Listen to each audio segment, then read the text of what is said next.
everyone, I am Madhu and I study in class 10th. So friends, in this video, we are going to do the one short revision of our chapter number 4, which is carbon and its compounds. So आज हम इस video में carbon and its compound को पूरा अच्छे से revise करेंगे. We are going to do the one shot revision of this chapter. So मैं आपको पहले ही बता देती हूँ कि मैंने इस चैप्टर का डिटेल्ड वीडियो भी बना रखा है. इस चैप्टर को मैंने पूरा डिटेल में भी एक्सप्लेन किया हुआ है. तो अगर आपने ये चैप्टर बिल्कुल भी नहीं पढ़ा तो सबसे पहले आपको वो वीडियो देखना है जिसमें मैंने पूरे चैप्टर को एक्सप्लेन किया है. And then for revising the chapter you can watch this video. Okay, so इस वीडियो में हम पूरे चैप्टर को रिवाइज करेंगे, सारे टॉपिक्स को रिवाइज करेंगे जो हमारे टर्म 2 के एग्जाम्स में आ रहे हैं. देन हम एनसीईआरटी के क्वेश्चंस को सॉल्व करेंगे and then we will solve some previous year questions. Okay, तो ये वीडियो देखने के बाद आपको कार्बन एंड इट्स कंपाउंड्स का पूरा चैप्टर अच्छे से रिवाइज हो जाएगा. Okay, so without wasting time let's start. So इस चैप्टर में ये सारे टॉपिक्स हैं जो हमारे टर्म 2 के एग्जाम्स में आ रहे हैं. So we will revise them and after that we will solve the questions. So सबसे पहले हम एक बेसिक इंट्रोडक्शन के बारे में डिस्कस करेंगे. Then we will discuss about the covalent bond, then types of covalent bond, allotropes of carbon, then versatile nature of carbon. इसमें हम कैटिनेशन और टेट्रावेलेंसी के बारे में पढ़ेंगे. Then we will discuss about hydrocarbons. There are 2 type of hydrocarbons, saturated hydrocarbon and unsaturated hydrocarbon. Then we will discuss about structural isomerism, then functional groups and homologous series. So ये सारे topics हैं जो हमारे term 2 exams में आ रहे हैं. इसके आगे जो topics given है हमारे चैप्टर में वो reduce हो गए हैं. They are not coming in our exams, so we will not study them. Okay, इनको रिवाइज करने के बाद फिर हम क्वेश्चन सॉल्व करेंगे. Okay, so let's start with the introduction. So introduction से start करते हैं. Food, clothes, medicines, books or many of the things that you listed all are all based on this versatile element carbon. तो ये जो भी things हैं, ये जो भी चीज़ें हैं जैसे कि food, clothes, medicines, ये सारी चीज़ें कार्बन से बनी होती हैं. So carbon is a very important element. In addition, all living structures are carbon based. The amount of carbon present in the earth's crust and in the atmosphere is quite meager. तो देखो जितने भी living organisms हैं वो भी carbon से बने होते हैं. We are also made up of carbon. लेकिन अर्थ की क्रस्ट में, हमारी अर्थ की क्रस्ट में और एटमॉस्फेयर में कार्बन का जो अमाउंट है वो बहुत कम है, very less. Okay, you can see the earth crust has only 0.02% carbon in the form of minerals like carbonates, hydrogen carbonates, coal and petroleum, and the atmosphere has 0.03% of carbon dioxide. In spite of this small amount of carbon available in nature, the importance of carbon seems to be immense. तो हमने देखा कितना कम amount है carbon का.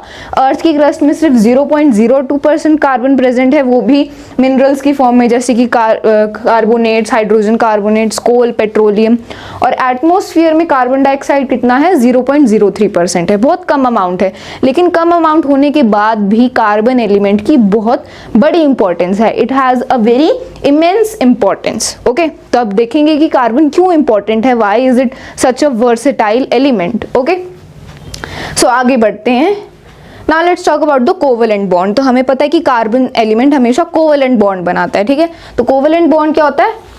Carbon always forms covalent bond. तो covalent bond क्या होता है? The bond formed by mutual sharing of electron pairs between 2 atoms in a molecule is known as covalent bond. तो जब 2 एटम्स इलेक्ट्रॉन्स को शेयर करते हैं तब उनके बीच का जो बॉन्ड बनता है वो कोवेलेंट बॉन्ड होता है. देखो, या तो एक एटम इलेक्ट्रॉन्स को लूज करता है या फिर इलेक्ट्रॉन्स को गेन करता है. लेकिन जब एक एटम इलेक्ट्रॉन्स को ना लूज कर रहा है ना गेन कर रहा है तो वो क्या करता है? अपने इलेक्ट्रॉन्स को शेयर करता है. ठीक है, इट शेयर्स इट्स इलेक्ट्रॉन, और शेयर करने के बाद जो बॉन्ड बनता है उसको कोवेलेंट बॉन्ड बोलते हैं. ठीक है, सो it is a bond formed by mutual sharing of electron.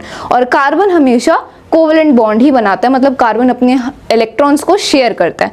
ठीक है, कैसे? तो ये यहाँ पर लिखा है as we all know the atomic number of carbon is 6 and its electronic configuration is 2,4। तो हमें पता है एटॉमिक नंबर 6 है तो इलेक्ट्रॉनिक कॉन्फ़िगरेशन क्या होगी 2,4। तो हम देख सकते हैं कि लास्ट वाले शेल में कितने इलेक्ट्रॉन्स हैं, 4 इलेक्ट्रॉन्स हैं, मतलब कार्बन के पास 4 वैलेंस इलेक्ट्रॉन होते हैं। अब कार्बन स्टेबल होने के लिए या तो वो अपना ऑक्टेट कंप्लीट करेगा या फिर डुप्लेट कंप्लीट करेगा, मतलब लास्ट शेल में या तो 8 इलेक्ट्रॉन्स होने चाहिए या फिर 2 इलेक्ट्रॉन्स होने चाहिए, तभी वो एटम स्टेबल होता है। ठीक है, तो कार्बन भी स्टेबिलिटी अटेन करने की कोशिश करेगा, तो स्टेबल होने के लिए कार्बन को लास्ट शेल में कितने 8 इलेक्ट्रॉन्स चाहिए। अब 8 इलेक्ट्रॉन्स या तो ये 4 इलेक्ट्रॉन्स और गेन कर ले तो इसके पास 8 इलेक्ट्रॉन्स हो जाएंगे, और अगर इन 4 इलेक्ट्रॉन्स को कार्बन लूज कर दे तो फिर लास्ट शेल ये हो जाएगा और इसमें 2 इलेक्ट्रॉन्स हैं, तब कार्बन स्टेबल हो जाएगा। तो कार्बन के पास 2 ऑप्शन है, या तो वो 4 इलेक्ट्रॉन्स को लूज करेगा या फिर 4 इलेक्ट्रॉन्स को गेन करेगा। लेकिन 4 इलेक्ट्रॉन्स को लूज और गेन करना ये एक इजी प्रोसेस नहीं है। Carbon can not easily lose 4 electrons और इजीली गेन 4 इलेक्ट्रॉन्स, क्योंकि इसमें बहुत ज्यादा एनर्जी लगती है and it is not possible. तो कार्बन ना ही अपने इलेक्ट्रॉन्स को शेयर कर सकता है, ना ही गेन कर कार्बन ना ही अपने इलेक्ट्रॉन्स को गेन लूज कर सकता है और ना ही इलेक्ट्रॉन्स और गेन कर सकता है। तो कार्बन क्या करता है, अपने इलेक्ट्रॉन्स को शेयर करता है। ठीक है, सो यहाँ पर वही लिखा है carbon could either gain 4 electrons or lose its 4 electron from its valence shell. Having said that, it is difficult for a carbon atom to gain or lose its valence electrons. It is so because it is very difficult to hold extra electrons, as this would require a large amount of energy to remove and add 4 electrons. तो ये possible नहीं है, इसीलिए carbon अपने चारों electrons को क्या करता है, शेयर करता है, ना ही लूज करेगा ना ही गेन करता है। Thus carbon overcomes this problem by sharing its valence electron with other carbon atoms or with atoms of other element and forms a covalent bond. तो कार्बन अपने चारों इलेक्ट्रॉन्स को, चारों वैलेंस इलेक्ट्रॉन को शेयर करता है दूसरे एटम के साथ और एक कोवलेंट बॉन्ड बना लेता है। ठीक है, सो यहाँ पर हमने देखा कि कार्बन एक कोवलेंट बॉन्ड बनाता है and the reason behind it. Okay, आगे बढ़ते हैं। तो अब टाइप्स ऑफ कोवलेंट बॉन्ड, अब कोवलेंट बॉन्ड के भी टाइप्स होते हैं। There are 3 types of covalent bond, single covalent bond, double covalent bond and triple covalent bond. तो नाम से पता चल रहा है सिंगल कोवलेंट बॉन्ड क्या होता है, when a single pair of electrons are shared between 2 atoms in a molecule. तो जब एक मॉलिक्यूल में 2 एटम्स के बीच में सिर्फ एक pair of electron he share हुआ है तो सिंगल बॉन्ड बनता है, सिंगल कोवलेंट बॉन्ड बनता है। ठीक है, सिंगल मतलब सिर्फ एक ही इलेक्ट्रॉन शेयर किया है दोनों एटम्स ने, मतलब सिर्फ एक पेयर ऑफ इलेक्ट्रॉन की ही शेयरिंग हुई है, तब बनता है single covalent bond. For example F2, Cl2, H2, तो ये जितने भी एटम्स हैं ये क्या फॉर्म करते हैं, सिंगल कोवलेंट बॉन्ड। ठीक है, क्योंकि ये एक पेयर ऑफ इलेक्ट्रॉन्स को ही शेयर करते हैं आपस में। आगे हम एग्जांपल भी देखेंगे। डबल कोवलेंट बॉन्ड क्या होता है, जब 2 पेयर ऑफ इलेक्ट्रॉन्स शेयर करते हैं, that then a double covalent bond is formed when 2 pairs of electrons are shared between 2 atoms in a molecule, then a double covalent bond is formed. For example O2, CO2, तो इनके बीच में double covalent bond बनता है। O2 के oxygen के 2 atoms के बीच में वो क्या करते हैं, 2 इलेक्ट्रॉन्स को शेयर करते हैं, तो डबल कोवलेंट बॉन्ड बन गया। ठीक है, ऐसे ही ट्रिपल कोवलेंट बॉन्ड, तो ट्रिपल कोवलेंट बॉन्ड मतलब जब 3 पेयर ऑफ इलेक्ट्रॉन्स को शेयर करते हैं एटम्स तो उनके बीच में ट्रिपल कोवलेंट बॉन्ड बनता है। When 3 pairs of electrons are shared between 2 atoms in a molecule, then a triple covalent bond is formed. For example N2, तो नाइट्रोजन के 2 एटम्स के बीच में ट्रिपल कोवलेंट बॉन्ड बनता है क्योंकि वो अपने 3 इलेक्ट्रॉन्स को शेयर करते हैं, मतलब 3 पेयर ऑफ इलेक्ट्रॉन्स की शेयरिंग हुई है, that's why triple covalent bond is formed. अब एग्जांपल भी देख लेते हैं। So let's see example. तो सबसे पहले है सिंगल कोवलेंट बॉन्ड का एग्जांपल। तो सिंगल कोवलेंट बॉन्ड में हमने H2 का एग्जांपल लिया है, हाइड्रोजन का एग्जांपल लिया है, क्योंकि हाइड्रोजन के 2 एटम्स के बीच में सिंगल कोवलेंट बॉन्ड बनता है। अब देखते हैं कैसे। तो हमें पता है हाइड्रोजन का एटॉमिक नंबर क्या होता है, हाइड्रोजन का एटॉमिक नंबर होता है 1, मतलब हाइड्रोजन के पास कितने इलेक्ट्रॉन्स होते हैं, 1 इलेक्ट्रॉन होता है। तो अब हाइड्रोजन को स्टेबल होने के लिए या तो 2 इलेक्ट्रॉन्स चाहिए, उसके जो लास्ट शेल होता है या तो उसमें 2 इलेक्ट्रॉन्स होने चाहिए या फिर 8 इलेक्ट्रॉन्स होने चाहिए, ताकि ऑक्टेट या फिर ड्यूप्लेट कंप्लीट हो जाए। तो इजी क्या है, इजी है कि जो हाइड्रोजन है वो 1 इलेक्ट्रॉन और गेन कर ले तो इसके पास 2 इलेक्ट्रॉन्स हो जाएंगे और ये स्टेबल हो जाएगा, इसका ड्यूप्लेट कंप्लीट हो जाएगा। So what will hydrogen do to attain stability, it will try to gain one more electron. ये एक इलेक्ट्रॉन को गेन करने की कोशिश करेगा ताकि इसके पास 2 इलेक्ट्रॉन्स हो जाएं and then it can become stable. So hydrogen का गोल है उसे एक इलेक्ट्रॉन और चाहिए। तो ये एक हाइड्रोजन का एटम है, ये हाइड्रोजन का दूसरा एटम है, दोनों के पास एक एक इलेक्ट्रॉन है और दोनों को एक एक इलेक्ट्रॉन की और जरूरत है, दोनों को एक एक इलेक्ट्रॉन और चाहिए स्टेबल होने के लिए। तो अब ये क्या करेंगे, इसको भी एक इलेक्ट्रॉन चाहिए, इसको भी एक इलेक्ट्रॉन चाहिए, तो क्या करेंगे ना अपने इलेक्ट्रॉन्स को लूज करेंगे ना ही गेन करेंगे, ये अपने दोनों एक एक इलेक्ट्रॉन्स को क्या करेंगे शेयर कर लेंगे। अब ये दोनों अपने एक एक इलेक्ट्रॉन्स को शेयर करेंगे तो इस वाले हाइड्रोजन एटम के पास भी 2 इलेक्ट्रॉन्स हो जाएंगे और इस वाले हाइड्रोजन एटम के पास भी 2 इलेक्ट्रॉन हो जाएंगे। तो दोनों ने शेयर कर लिया, दोनों के पास 2 इलेक्ट्रॉन्स हो गए और दोनों एटम्स स्टेबल हो गए, है ना। सो इन्होंने क्या किया, अपने दोनों इलेक्ट्रॉन्स को शेयर किया, एक एक इलेक्ट्रॉन को शेयर किया, सॉरी इन्होंने अपने एक एक इलेक्ट्रॉन को शेयर किया, तो 2 इलेक्ट्रॉन्स की शेयरिंग हुई है।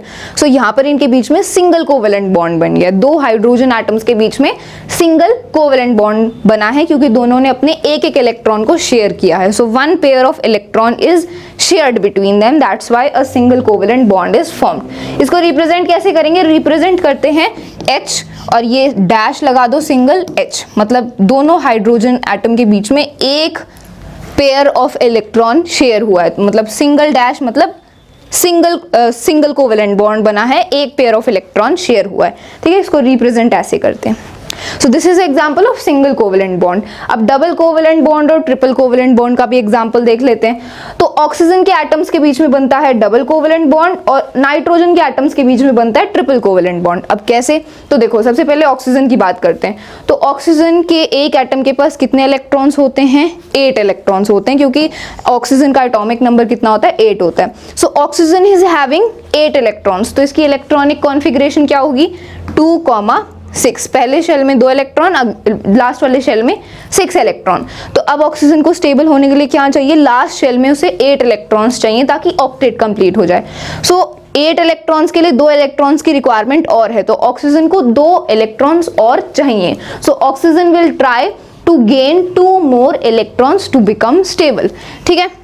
तो अब देखो ये एक ऑक्सीजन का एटम है और ये दूसरा ऑक्सीजन का एटम है, इसके वैलेंस शेल में, ठीक है। ये इसको रिप्रेजेंट कैसे करते हैं, ये जो क्रॉस मार्क्स आपको दिख रहे हैं ये इलेक्ट्रॉन्स हैं, ठीक है। तो हमने देखा कि लास्ट वाले शेल में मतलब वैलेंस शेल में ऑक्सीजन के पास 6 इलेक्ट्रॉन है, तो ये 6 इलेक्ट्रॉन्स हैं, 1 2 3 4 5 6। ऑक्सीजन की वैलेंस शेल में 6 इलेक्ट्रॉन्स हैं। ऐसे ही ये वाला जो ऑक्सीजन एटम है इसके वैलेंस शेल में भी 6 इलेक्ट्रॉन है, 1 2 3 4 5 6। अब इसको भी 2 इलेक्ट्रॉन चाहिए, इसको भी 2 इलेक्ट्रॉन चाहिए, तो ये क्या करेंगे, अपने 2 इलेक्ट्रॉन्स को आपस में शेयर कर लेंगे। ये भी अपने 2 इलेक्ट्रॉन्स को शेयर करेगा और ये भी अपने 2 इलेक्ट्रॉन्स को शेयर करेगा, तो दोनों ने अपने 2 इलेक्ट्रॉन्स को शेयर किया, ठीक है। तो इनके बीच में कोवेलेंट बॉन्ड बन गया, इन्होंने अपने 2 इलेक्ट्रॉन्स को शेयर कर लिया। तो अब जब इसने अपने 2 इलेक्ट्रॉन्स इसके साथ शेयर करे तो इसके पास कितने, 8 इलेक्ट्रॉन्स हो गए, लास्ट शेल में ये स्टेबल हो गया। और जैसे ही इसने अपने 2 इलेक्ट्रॉन्स इसके साथ शेयर करे तो ये भी स्टेबल हो गया, ठीक है। तो दोनों ने अपने 2 इलेक्ट्रॉन्स को शेयर किया और इनके बीच में शेयरिंग हुई और डबल कोवेलेंट बॉन्ड बन गया, ठीक है। तो डबल कोवेलेंट बॉन्ड को हम रिप्रेजेंट कैसे करेंगे, 2 डैश लगा देंगे, एक ऑक्सीजन का एटम ये है, दूसरा ऑक्सीजन का एटम ये है, दोनों के बीच में 2 इलेक्ट्रॉन शेयर हुए हैं, मतलब 2 पेयर ऑफ इलेक्ट्रॉन्स की शेयरिंग हुई है, तो हम डबल डैश लगा देंगे। It means a double covalent bond is formed between them. तो ये तो हमने ऑक्सीजन की बात कर ली। अब ऐसे ही नाइट्रोजन के जो एटम्स हैं उनके बीच में ट्रिपल कोवेलेंट बॉन्ड बनता है, मतलब 3 इलेक्ट्रॉन्स दोनों ने शेयर किए। तो नाइट्रोजन का एटॉमिक नंबर होता है 7, ठीक है। तो इलेक्ट्रॉनिक कॉन्फ़िगरेशन क्या होगी, 2,5। तो नाइट्रोजन के वैलेंस शेल में 5 इलेक्ट्रॉन्स हैं। अब स्टेबल होने के लिए नाइट्रोजन को कितने और इलेक्ट्रॉन चाहिए, 3 इलेक्ट्रॉन और चाहिए ताकि ये स्टेबल हो जाए। सो नाइट्रोजन का एक एटम ये है, दूसरा एटम ये है, नाइट्रोजन के वैलेंस शेल में कितने, 5 इलेक्ट्रॉन है। सो 1 2 3 4 5। ऐसे ही इस एटम के भी, नाइट्रोजन के एटम में 5 वैलेंस इलेक्ट्रॉन है, 1 2 3 4 5। अब इसको भी 3 इलेक्ट्रॉन्स चाहिए, इसको भी 3 इलेक्ट्रॉन चाहिए, तो दोनों अपने 3 इलेक्ट्रॉन्स को शेयर कर लेंगे, ठीक है। इसने अपने 3 इलेक्ट्रॉन्स इसके साथ शेयर किए, इसने अपने 3 इलेक्ट्रॉन्स इसके साथ शेयर कर दिए, तो दोनों ने अपने 3 इलेक्ट्रॉन्स को शेयर किया, ठीक है। तो इनके बीच में ट्रिपल कोवेलेंट बॉन्ड बन गया। तो ये जो इलेक्ट्रॉन्स शेयर हुए हैं उनको हम ऐसे बीच में लिखते हैं, ठीक है। ये 3 इलेक्ट्रॉन्स इसके हैं, ये 3 इलेक्ट्रॉन्स इसके हैं, दोनों ने अपने 3 इलेक्ट्रॉन्स को शेयर किया, ठीक है। सो ट्रिपल बॉन्ड बन गया। अब ट्रिपल कोवेलेंट बॉन्ड को हम कैसे रिप्रेजेंट करते हैं, 3 डैश लगा देंगे। एक नाइट्रोजन का एटम ये है, एक नाइट्रोजन का एटम ये है, ट्रिपल कोवेलेंट बॉन्ड बना है तो हम इनके बीच में 3 डैश लगा देंगे, ठीक है। Very simple. तो हमने single covalent bond, double covalent bond और ट्रिपल कोवेलेंट बॉन्ड को भी रिवाइज कर लिया, ठीक है। यहाँ पर हम इसको जस्ट रिवाइज कर रहे हैं। अगर आपको और डिटेल में पढ़ना है तो आप मेरा वीडियो देख सकते हो, मैंने डिटेल में भी पूरा चैप्टर समझाया हुआ है, ठीक है। Let's move on. अब बात करते हैं एलोट्रोप्स ऑफ कार्बन। अब कार्बन के एलोट्रोप्स क्या होते हैं? So what are allotropes? Different forms of an element that has same chemical properties but different physical properties are known as allotropes. तो जब एक एलिमेंट की अलग अलग फॉर्म्स होती हैं और उन सारी फॉर्म्स की केमिकल प्रॉपर्टीज तो सेम होती हैं लेकिन फिजिकल प्रॉपर्टीज अलग होती हैं, तो उस एलिमेंट की उन अलग अलग फॉर्म्स को हम बोलते हैं एलोट्रोप्स, ठीक है। एक एलिमेंट की डिफरेंट फॉर्म्स जिनकी केमिकल प्रॉपर्टीज सेम है लेकिन फिजिकल प्रॉपर्टीज, जो उनका फिजिकल अपीयरेंस है वो अलग है, ठीक है। अब जैसे हम कार्बन की बात कर रहे हैं तो कार्बन के एलोट्रोप्स कौन से होते हैं? सबसे पहला कार्बन का एलोट्रोप है diamond. So diamond is a allotrope of carbon, ठीक है। In this, carbon an atom is bonded to 4 other atoms of carbon forming 3-dimensional structures. It is the hardest substance and an insulator. It is used for drilling rocks, cutting. It is also used for making jewelry.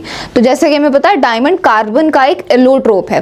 तो diamond का structure कैसा होता है? Diamond में एक carbon का जो atom होता है वो 4 और कार्बन के एटम से जुड़ा हुआ होता है और एक 3-डायमेंशनल स्ट्रक्चर फॉर्म होता है, एक 3D स्ट्रक्चर फॉर्म होता है, ठीक है।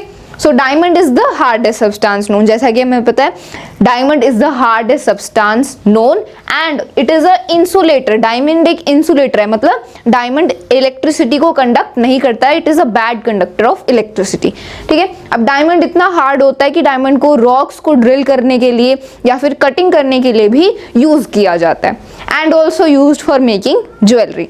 So this is the first allotrope of carbon, diamond. Next allotrope है ग्रेफाइट। तो ग्रेफाइट भी कार्बन का ही एलोट्रोप है। In this, each carbon atom is bonded to 3 other carbon atoms in the same plane, giving a hexagonal array.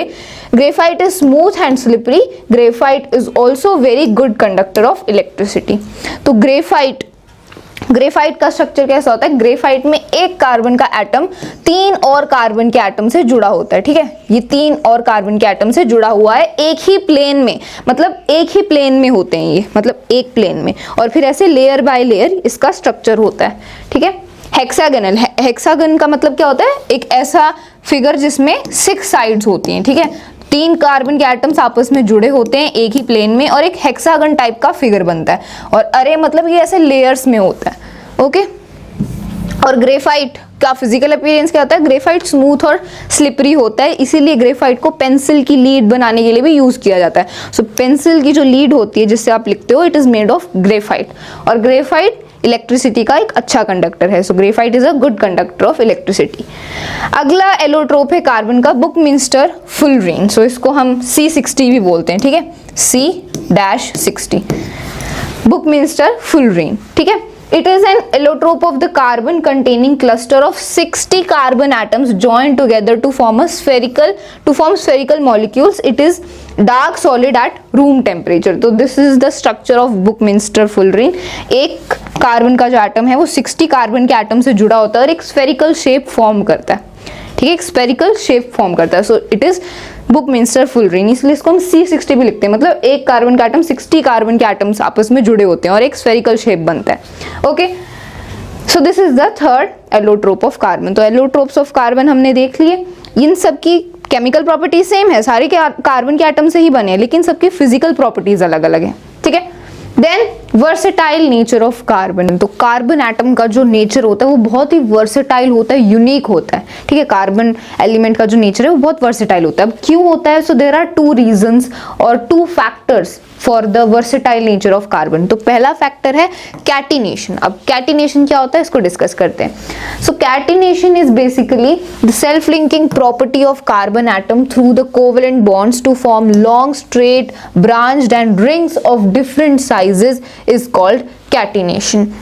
तो carbon atom की जो self linking property है, carbon atom की जो सेल्फ लिंकिंग प्रॉपर्टी है और वो बॉन्ड्स बना पाता है दूसरे एटम्स के साथ, बॉन्ड बना के वो लंबी लंबी चेन्स बना लेता है, ब्रांचेस बना लेता है चेन्स की, या फिर रिंग्स बना लेता है। सो इस सेल्फ लिंकिंग प्रॉपर्टी, कार्बन की सेल्फ लिंकिंग प्रॉपर्टी को हम कैटिनेशन बोलते हैं।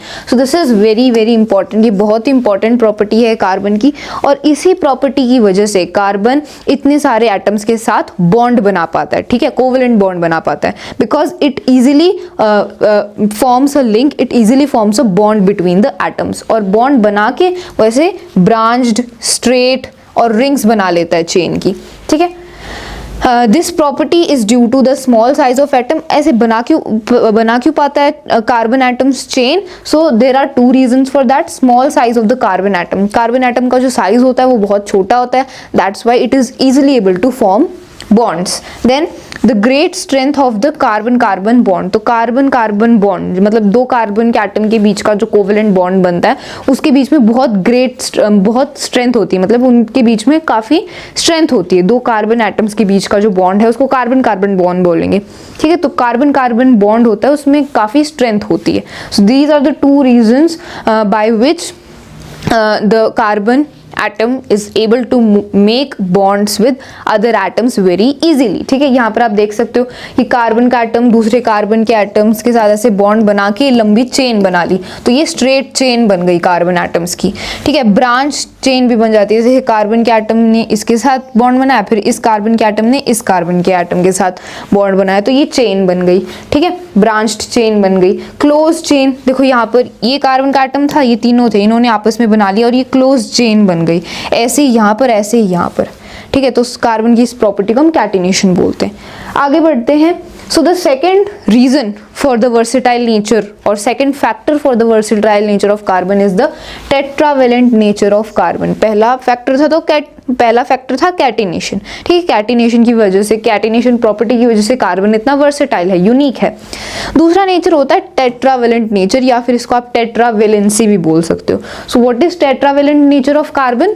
As we all know that carbon is an atom that has 4 valence electrons. Since carbon can neither lose nor gain its valence electrons to attain an octet, it forms a covalent bond via sharing its 4 valence electrons with other atoms. तो ये हमने starting में देख ही लिया था कि carbon का atomic number 6 है, तो उसकी इलेक्ट्रॉनिक कॉन्फ़िगरेशन होगी 2,4, तो वैलेंस इलेक्ट्रॉन 4 है। अब ना ही कार्बन इससे इन 4 इलेक्ट्रॉन्स को लूज कर सकता है, ना ही 4 इलेक्ट्रॉन्स और गेन कर सकता है। तो कार्बन क्या करता है, अपने इन 4 वैलेंस इलेक्ट्रॉन्स को शेयर करता है, शेयर करके जो बॉन्ड बनता है वो कोवेलेंट बॉन्ड होता है। सो कार्बन की ये जो प्रॉपर्टी है वैलेंस इलेक्ट्रॉन को शेयर करके बॉन्ड बनाने की, इसे टेट्रावेलेंसी बोलते हैं, या this is known as the tetravalent nature of carbon. तो इन दो प्रॉपर्टीज की वजह से कार्बन इतना यूनिक है, वो दूसरे एटम्स के साथ जल्दी बॉन्ड बना पाता है, क्योंकि एक तो उसके पास वैलेंस इलेक्ट्रॉन है तो शेयर करके जल्दी बॉन्ड बना लेगा दूसरे एटम्स के साथ, और पहली प्रॉपर्टी अभी हमने देखी कैटिनेशन, वो इजीली बॉन्ड बना पाता है कार्बन के एटम के साथ, या फिर किसी दूसरे एलिमेंट के एटम्स के साथ भी बॉन्ड बना पाता है, ठीक है। So these are the two properties by which carbon is so versatile और यूनिक। आगे बढ़ते हैं, अब बात करते हैं हाइड्रोकार्बन्स के बारे में। अब हाइड्रोकार्बन्स क्या होते हैं? Hydrocarbons are the compounds made of carbon and hydrogen. नाम से पता चल रहा है, ऐसे कंपाउंड्स जो हाइड्रोजन और कार्बन दोनों से बने वो होते हैं हाइड्रोकार्बन्स, ठीक है। For example, methane, ethane, ethene, ethyne. So these are some of the compounds which are hydrocarbons made of both carbon and hydrogen. तो यहाँ देख सकते हो मीथेन का फॉर्मूला है CH4, तो मतलब कार्बन का एक एटम है और हाइड्रोजन के 4 एटम्स हैं। ऐसे ही इथीन का फॉर्मूला है C2H4, मतलब कार्बन के 2 एटम, हाइड्रोजन के 4 atom. So these are hydrocarbons. अब हाइड्रोकार्बन्स के भी 2 टाइप होते हैं, सैचुरेटेड हाइड्रोकार्बन्स एंड अनसैचुरेटेड। तो सैचुरेटेड हाइड्रोकार्बन्स वो होते हैं हैं जिनके बीच में the hydrocarbons in which the carbon atoms are connected by only a single bond are called saturated hydrocarbons, और अल्केन्स भी बोलते हैं हम इनको, ठीक है। तो सैचुरेटेड हाइड्रोकार्बन्स वो कंपाउंड्स होते हैं या वो हाइड्रोकार्बन्स होते हैं जिनमें कार्बन के एटम के बीच में सिर्फ एक सिंगल बॉन्ड ही होता है, मतलब कार्बन कार्बन के बीच का जो बॉन्ड है वो सिंगल बॉन्ड होता है, तो वो होते हैं सैचुरेटेड हाइड्रोकार्बन्स, या फिर इनको अल्केन्स भी बोलते हैं। For example methane and ethane, तो मीथेन और इथेन ये दोनों क्या है, सैचुरेटेड हाइड्रोकार्बन्स हैं। कैसे, अब इसको थोड़ा एग्जाम्पल से समझते हैं। देखो यहाँ पर सैचुरेटेड हाइड्रोकार्बन्स का एग्जांपल है इथेन, तो इथेन का फॉर्मूला क्या है, C2H6। तो इसका इलेक्ट्रॉन डॉट स्ट्रक्चर ड्रॉ करते हैं, है ना, जो स्ट्रक्चर हम ड्रॉ करेंगे बॉन्ड का पूरा वो इलेक्ट्रॉन डॉट स्ट्रक्चर होता है। तो C2H6 मतलब कार्बन के 2 एटम्स और हाइड्रोजन के 6 एटम्स। तो ये कार्बन के 2 एटम्स हो गए, ये आपस में एक सिंगल बॉन्ड बना लेंगे, ठीक है। और हाइड्रोजन के 6 एटम्स हैं, तो वो कैसे बॉन्ड बनाएंगे, एक हाइड्रोजन का एटम इसके साथ ऐसे बॉन्ड बनाएगा, एक हाइड्रोजन का एटम इसके साथ ऐसे बॉन्ड बनाएगा, एक हाइड्रोजन का एटम इसने यहाँ बॉन्ड बनाया, दूसरे हाइड्रोजन का एटम ने यहाँ बनाया, फिर इसने यहाँ बना लिया, एंड ये 6 हाइड्रोजन के एटम्स हो गए और इन्होंने इन 2 कार्बन के एटम्स के साथ बॉन्ड बना लिया।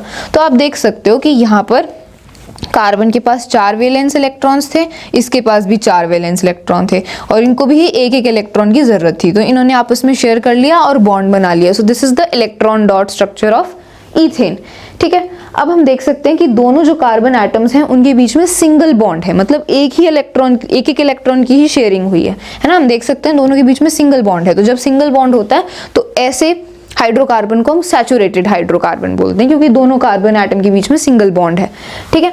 अब अनसैचुरेटेड हाइड्रोकार्बन इसका बिल्कुल उल्टा है।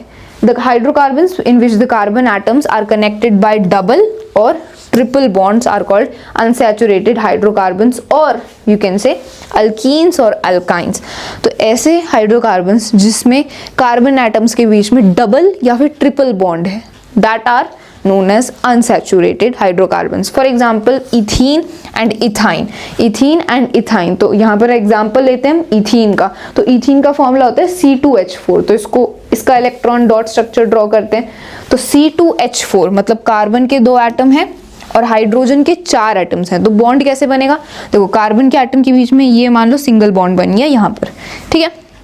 अब 4 हाइड्रोजन के एटम्स हैं, तो एक बॉन्ड यहाँ पर बना लिया इसने इसके साथ, एक बॉन्ड यहाँ बना लिया, एक बॉन्ड यहाँ बना लिया हाइड्रोजन के एटम ने, और एक बॉन्ड ऐसे बना लिया, ठीक है। तो 4 हाइड्रोजन के एटम्स हो गए, 2 कार्बन के एटम्स हो गए, तो इन्होंने आपस में बॉन्ड बना लिया। लेकिन क्या ये इलेक्ट्रॉन डॉट स्ट्रक्चर सही है, क्योंकि हमें इतना पता है कि कार्बन के पास 4 वैलेंस इलेक्ट्रॉन होते हैं, मतलब 4 बॉन्ड्स बनने चाहिए। तो एक बॉन्ड तो इस कार्बन के एटम ने इसके साथ बनाया, दूसरा बॉन्ड यहाँ बना लिया, तीसरा बॉन्ड इसके साथ बनाया, चौथा बॉन्ड तो बना ही नहीं है। तो अभी भी कार्बन के पास एक वैलेंस इलेक्ट्रॉन है, इसके पास भी एक वैलेंस इलेक्ट्रॉन है, इसके पास भी एक है। तो अब ये क्या करेंगे, अब ये डबल बॉन्ड करेंगे, डबल बॉन्ड फॉर्म करेंगे, मतलब ये अपने 2-2 इलेक्ट्रॉन्स को शेयर करेंगे। तो यहाँ पर इन दोनों ने अपने 2-2 इलेक्ट्रॉन्स को शेयर कर लिया, और बाकी के जो 2 बचे वो इन्होंने इन हाइड्रोजन के एटम्स के साथ शेयर कर लिया, ठीक है। तो अब ये इलेक्ट्रॉन डॉट स्ट्रक्चर सही है, तो दोनों कार्बन के एटम के बीच में डबल बॉन्ड बना है, तो डबल बॉन्ड बना है दोनों कार्बन के एटम के बीच में, तो ये अनसैचुरेटेड हाइड्रोकार्बन है। Okay, it is unsaturated hydrocarbon, ठीक है। So these are the 2 types of hydrocarbons. Examples देख लिया हमने, डिस्कस कर लिया, आगे बढ़ते हैं। Let's talk about the next topic which is, so ये टेबल गिवन है हमारी NCERT, this is the table of NCERT. तो यहाँ पर क्या है, these are the formulae and structures of saturated compounds of carbon and hydrogen। तो जो saturated hydrocarbons होते हैं ये उनके एग्जाम्पल्स हैं और ये इनके इलेक्ट्रॉन डॉट स्ट्रक्चर हैं, तो ये भी आपको याद होने चाहिए, ठीक है। Methane, ethane, propane, butane, pentane, hexane, ये सारे क्या हैं, सैचुरेटेड हाइड्रोकार्बन्स हैं। ये इनके फॉर्मूले हैं और ये इनके इलेक्ट्रॉन डॉट स्ट्रक्चर हैं। इनको आप आराम से देख सकते हो, एनसीईआरटी जब आप पढ़ोगे यू कैन लर्न देम। आगे बढ़ते हैं, बात करते हैं स्ट्रक्चरल आइसोमेरिज्म के बारे में। अब स्ट्रक्चरल आइसोमेरिज्म क्या होता है, compounds having the same molecular formula but different structures are known as isomers and this phenomena is known as structural isomerism. मतलब ऐसे कंपाउंड्स जिनका केमिकल फॉर्मूला तो सेम है, मतलब जो मॉलिक्यूलर फॉर्मूला है वो तो सेम रहेगा, लेकिन जो उनका स्ट्रक्चर होता है वो अलग अलग होता है, तो वो दोनों जो कंपाउंड्स होंगे they are known as isomers. और इस पूरे प्रोसेस को, इस फिनोमिना को हम बोलते हैं structural isomerism. For example butane का एग्जांपल लेते हैं। सो ब्यूटेन क्या है, ब्यूटेन का फॉर्मूला होता है C4H10, ठीक है, this is the formula of butane, ठीक है। तो अब ये जो इसका जब हम स्ट्रक्चर ड्रॉ करेंगे, इसका इलेक्ट्रॉन डॉट स्ट्रक्चर ड्रॉ करेंगे, तो ये दो टाइप से ड्रॉ हो सकता है। सो यहाँ पर आप देख सकते हो पहला स्ट्रक्चर तो हमने ये ड्रॉ किया, 4 कार्बन के एटम्स और ये 10 हाइड्रोजन के एटम्स, इन्होंने आपस में सिंगल बॉन्ड बना लिया। पहला स्ट्रक्चर ये है। दूसरा स्ट्रक्चर ये है, ये 3 हाइड्रोजन के एटम्स यहाँ, ये चौथा यहाँ पर, और ये ये 3 कार्बन के एटम्स, ये चौथा कार्बन का एटम, और ये सारे हाइड्रोजन के एटम्स। तो आप देख सकते हो मॉलिक्यूलर फॉर्मूला तो सेम है, मॉलिक्यूलर फॉर्मूला सेम है कंपाउंड का, लेकिन अलग अलग स्ट्रक्चर्स हैं, स्ट्रक्चर्स अलग अलग हैं। सो ये दोनों क्या हैं, ये दोनों आइसोमर्स हैं, ये दोनों क्या हैं, आइसोमर्स हैं, और इस फिनोमिना को हम बोलते हैं स्ट्रक्चरल आइसोमेरिज्म, ठीक है। आगे बढ़ते हैं, क्योंकि अभी तो हम जस्ट रिवाइज कर रहे हैं ना, इसलिए मैं जल्दी जल्दी टॉपिक्स को कवर कर रही हूँ, क्योंकि मैंने डिटेल में ऑलरेडी पढ़ाया हुआ है सारा कुछ। आगे बढ़ते हैं। Okay, so the next topic is functional group. तो अब फंक्शनल ग्रुप के बारे में बात करते हैं। तो फंक्शनल ग्रुप क्या होते हैं, एन एटम और group of atoms present in a molecule which largely determines its chemical property are called functional group. तो एक मॉलिक्यूल में वो एटम या ग्रुप ऑफ एटम जो उस मॉलिक्यूल की केमिकल प्रॉपर्टीज को डिटरमाइन करता है, that is called the functional group, ठीक है। फॉर एग्जाम्पल यहाँ पर हम एग्जाम्पल लेते हैं ब्यूटेन का। ब्यूटेन का केमिकल फॉर्मूला क्या होता है, ब्यूटेन का केमिकल फॉर्मूला होता है C4H10, ठीक है। 4 कार्बन के एटम्स और 10 हाइड्रोजन के एटम्स। तो इसका स्ट्रक्चर ड्रॉ करते हैं। So let's draw the structure. सो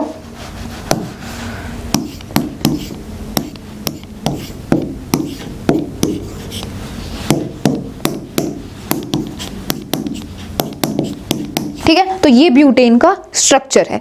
अब इस ब्यूटेन के स्ट्रक्चर में अगर मैं हाइड्रोजन का ये जो एटम है, इसकी जगह अगर मैं क्लोरीन का एटम लगा दूं, इसकी जगह यहाँ पर मैं क्लोरीन का एटम लगा दूं, तो अब ये जो पूरा ब्यूटेन का मॉलिक्यूल है, इसकी प्रॉपर्टीज चेंज हो जाएंगी, इसकी केमिकल प्रॉपर्टीज चेंज हो जाएंगी, ठीक है। अगर मैं हाइड्रोजन के एटम की जगह यहाँ पर क्लोरीन का एटम लगा दूं, क्लोरीन के एटम के साथ बॉन्ड बनाऊं, तो इस पूरे मॉलिक्यूल की जो केमिकल प्रॉपर्टीज हैं वो चेंज हो जाएंगी, ठीक है। तो पहले तो ये ब्यूटेन था जब हाइड्रोजन था, यहाँ पर हाइड्रोजन का एटम था, अब हाइड्रोजन की जगह मैंने क्लोरीन का एटम लगा दिया, तो अब इसकी प्रॉपर्टीज चेंज हो गई। तो अब ये ब्यूटेन नहीं है, अब ये क्या है, अब ये है chlorobutane. Now it is chlorobutane, ठीक है। अब इसकी केमिकल प्रॉपर्टीज चेंज हो गई हैं। तो ऐसा एटम या ऐसा ग्रुप ऑफ एटम जो एक मॉलिक्यूल में प्रेजेंट हो और वो एटम या ग्रुप ऑफ एटम उस मॉलिक्यूल की केमिकल प्रॉपर्टीज को डिटरमाइन करे, तो वो जो एटम होता है या वो जो ग्रुप ऑफ एटम होता है उसको फंक्शनल ग्रुप बोलते हैं। तो यहाँ पर ये जो क्लोरीन का एटम है जो इस पूरे मॉलिक्यूल की केमिकल प्रॉपर्टीज को डिटरमाइन करेगा, सो ये क्लोरीन का एटम क्या है, फंक्शनल ग्रुप है। This is the functional group, ठीक है। सो आई होप आपको ये भी क्लियर हो गया। एनसीईआरटी में टेबल गिवन है फंक्शनल ग्रुप्स की, आप इनको भी देख सकते हो। आगे बढ़ते हैं। Now let's talk about the next topic which is homologous series. So now let's discuss about the last topic of our chapter which is homologous series. तो होमोलोगस सीरीज क्या होता है, so series of organic compounds having the same functional group and same chemical properties and successive members differ by a CH2 unit और 14 mass units are known as homologous series. Homologous series क्या है, एक ऐसी series है organic compounds की जिनमें उन सारे ऑर्गेनिक कंपाउंड्स का फंक्शनल ग्रुप सेम होता है, उनकी केमिकल प्रॉपर्टीज सेम होती हैं, और वो जो सीरीज है कंपाउंड्स की उनके बीच में CH2 यूनिट का डिफरेंस होता है, ठीक है। मतलब वो CH2 यूनिट से डिफर करते हैं, तो उस ऑर्गेनिक कंपाउंड की सीरीज को हम होमोलोगस सीरीज बोलते हैं। फॉर एग्जांपल हमने अभी देखा था, एक टेबल देखी थी एनसीईआरटी की जिसमें सारे सैचुरेटेड कंपाउंड्स के इलेक्ट्रॉन डॉट स्ट्रक्चर गिवन थे, तो उसी टेबल में से हम एक ऑर्गेनिक कंपाउंड्स की सीरीज यहाँ पर लिखते हैं। सो पहला जो एलिमेंट था दैट वाज CH4, ठीक है। यहाँ पर भी एक एग्जांपल गिवन है CH4, फिर C2H6 और आगे ऐसे ये सीरीज बढ़ती रहेगी। तो पहला ये CH4, देन अगला एलिमेंट था which was having the formula C2H6, और इससे अगला फॉर्मूला था, इससे अगला जो एलिमेंट था उसका फॉर्मूला था C4H8। तो अब आप देख सकते हो ये 3 ऑर्गेनिक कंपाउंड्स हैं, ठीक है। इन तीनों की फंक्शनल ग्रुप सेम है, इन तीनों की केमिकल प्रॉपर्टीज भी सेम है, और ये तीनों जो ऑर्गेनिक कंपाउंड्स हैं ये CH2 यूनिट से डिफर कर रहे हैं, मतलब इनके बीच में CH2 यूनिट का डिफरेंस है। अब CH2 यूनिट का डिफरेंस कैसे, यहाँ पर आप देख सकते हो, पहला जो ऑर्गेनिक कंपाउंड है इसमें 1 कार्बन का एटम है, इसमें 4 कार्बन के एटम्स हैं। अगले ऑर्गेनिक कंपाउंड में 2 कार्बन के एटम है और 6 हाइड्रोजन के एटम्स हैं। तो डिफरेंस कितना हुआ, डिफरेंस विल बी 1 कार्बन का एटम यहाँ ज्यादा है तो C आ गया, और यहाँ पर 2 हाइड्रोजन के एटम ज्यादा है तो H2 आ गया, मतलब CH2 यूनिट का डिफरेंस है। ऐसे ही इन दोनों में भी CH2 यूनिट का ही डिफरेंस है। तो ये एक होमोलोगस सीरीज है। इट इज जस्ट एग्जाम्पल, ये मैंने बस एग्जाम्पल्स एक्सप्लेन किया। तो ऐसी ऑर्गेनिक कंपाउंड्स की सीरीज जिनका functional group, chemical property same है लेकिन वो CH2 यूनिट से डिफर करते हैं, that is homologous series. Characteristics क्या है होमोलोगस सीरीज की, the successive members in homologous series differ by CH2 unit, ठीक है, ये या फिर 14 mass unit, it is the same. Members of given homologous series have the same functional group, उनका functional group same होता है, and all the members of homologous series show similar chemical properties, और chemical properties भी same होती है, ठीक है। तो homologous series हमने डिस्कस कर लिया, this was the last topic। तो हमने अपने पूरे चैप्टर को रिवाइज कर लिया, complete revision we have done। Now let's solve the NCERT questions। So NCERT question solve करते हैं। तो ये पहला क्वेश्चन है which is a MCQ।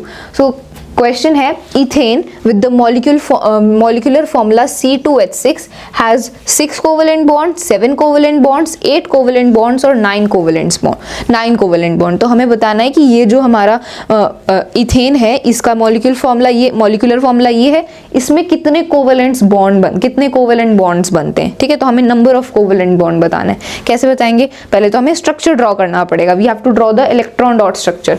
तो C2H6 मतलब कार्बन के 2 एटम हैं और हाइड्रोजन के 6 एटम्स हैं। तो हम देख सकते हैं हाइड्रोजन कैसे बॉन्ड बनाएंगे, इनके साथ ऐसे बॉन्ड बना लेंगे, ठीक है, क्योंकि कार्बन के पास कितने 4 वैलेंस इलेक्ट्रॉन होते हैं और हाइड्रोजन को 1 इलेक्ट्रॉन की जरूरत होती है, ठीक है। तो ये इसका इलेक्ट्रॉन डॉट स्ट्रक्चर है, this is the electron dot structure of ethane. तो अब हमें देखना है कितने कोवेलेंट बॉन्ड बन रहे हैं। तो काउंट करो कितने बॉन्ड बन रहे हैं, 1 2 3 4 5 6 और ये बीच में इन दोनों का 7th bond. So there are 7 covalent bonds in between the atoms. So कितने कोवेलेंट बॉन्ड बने, 7। So option B is the correct answer for this, ठीक है। Okay, so the next question is what is an homologous series, explain with an example। तो हमें homologous series की definition लिखनी है और साथ में एक example भी देना है। तो अब मैंने explain तो कर ही दिया था कि homologous series क्या होती है, and with that I have also given example। तो उस definition को आप यहाँ पर sentence में लिख सकते हो, ठीक है। तो you should know how to make the answer of any question, किसी भी question का answer frame करना आपको आना चाहिए। lines different हो सकती हैं, words different हो सकते हैं, it doesn't matter, लेकिन जो आपने सेंटेंस लिखा है वो सही होना चाहिए, करेक्ट होना चाहिए, उसकी जो सेंस है वो सही होनी चाहिए, then you are going to get complete marks, ठीक है। सो होमोलोगस सीरीज क्या होती है, a series of organic compounds. यहाँ पर मैं इसका आंसर लिख रही हूँ, if you want the complete statement, a series of organic compounds,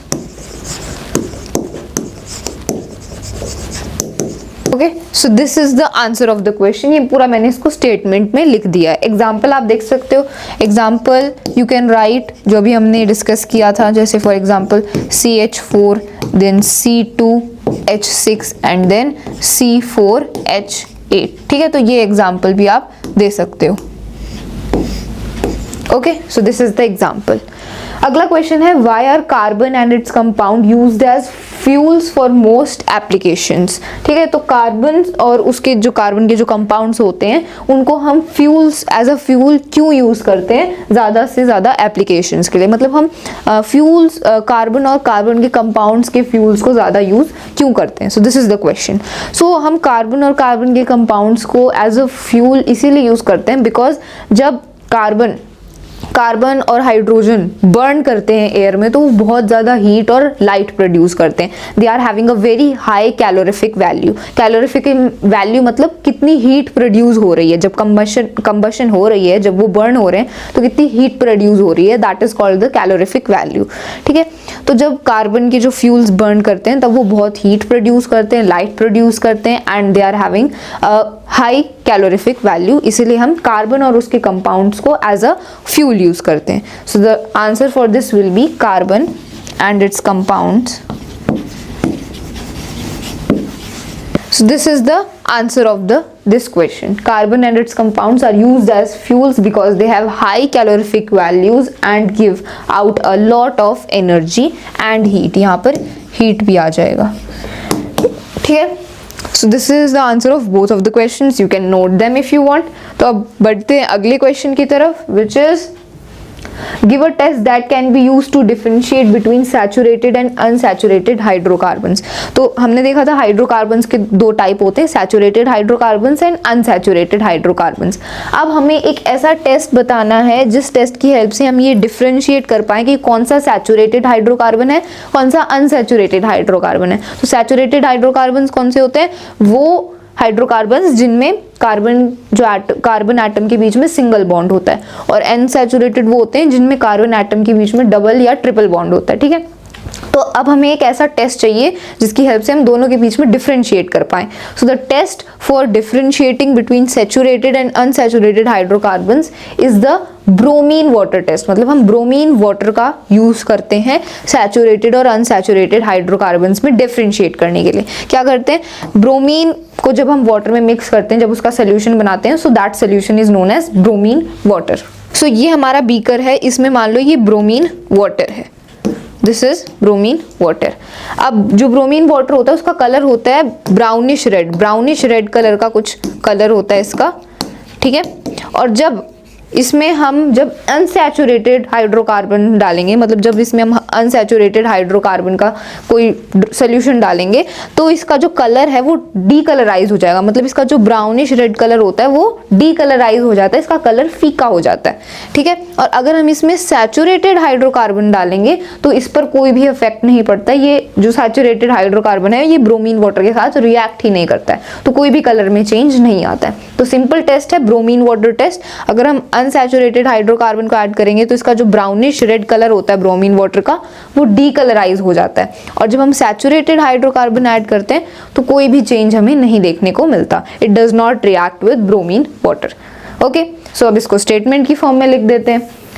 that bromine water test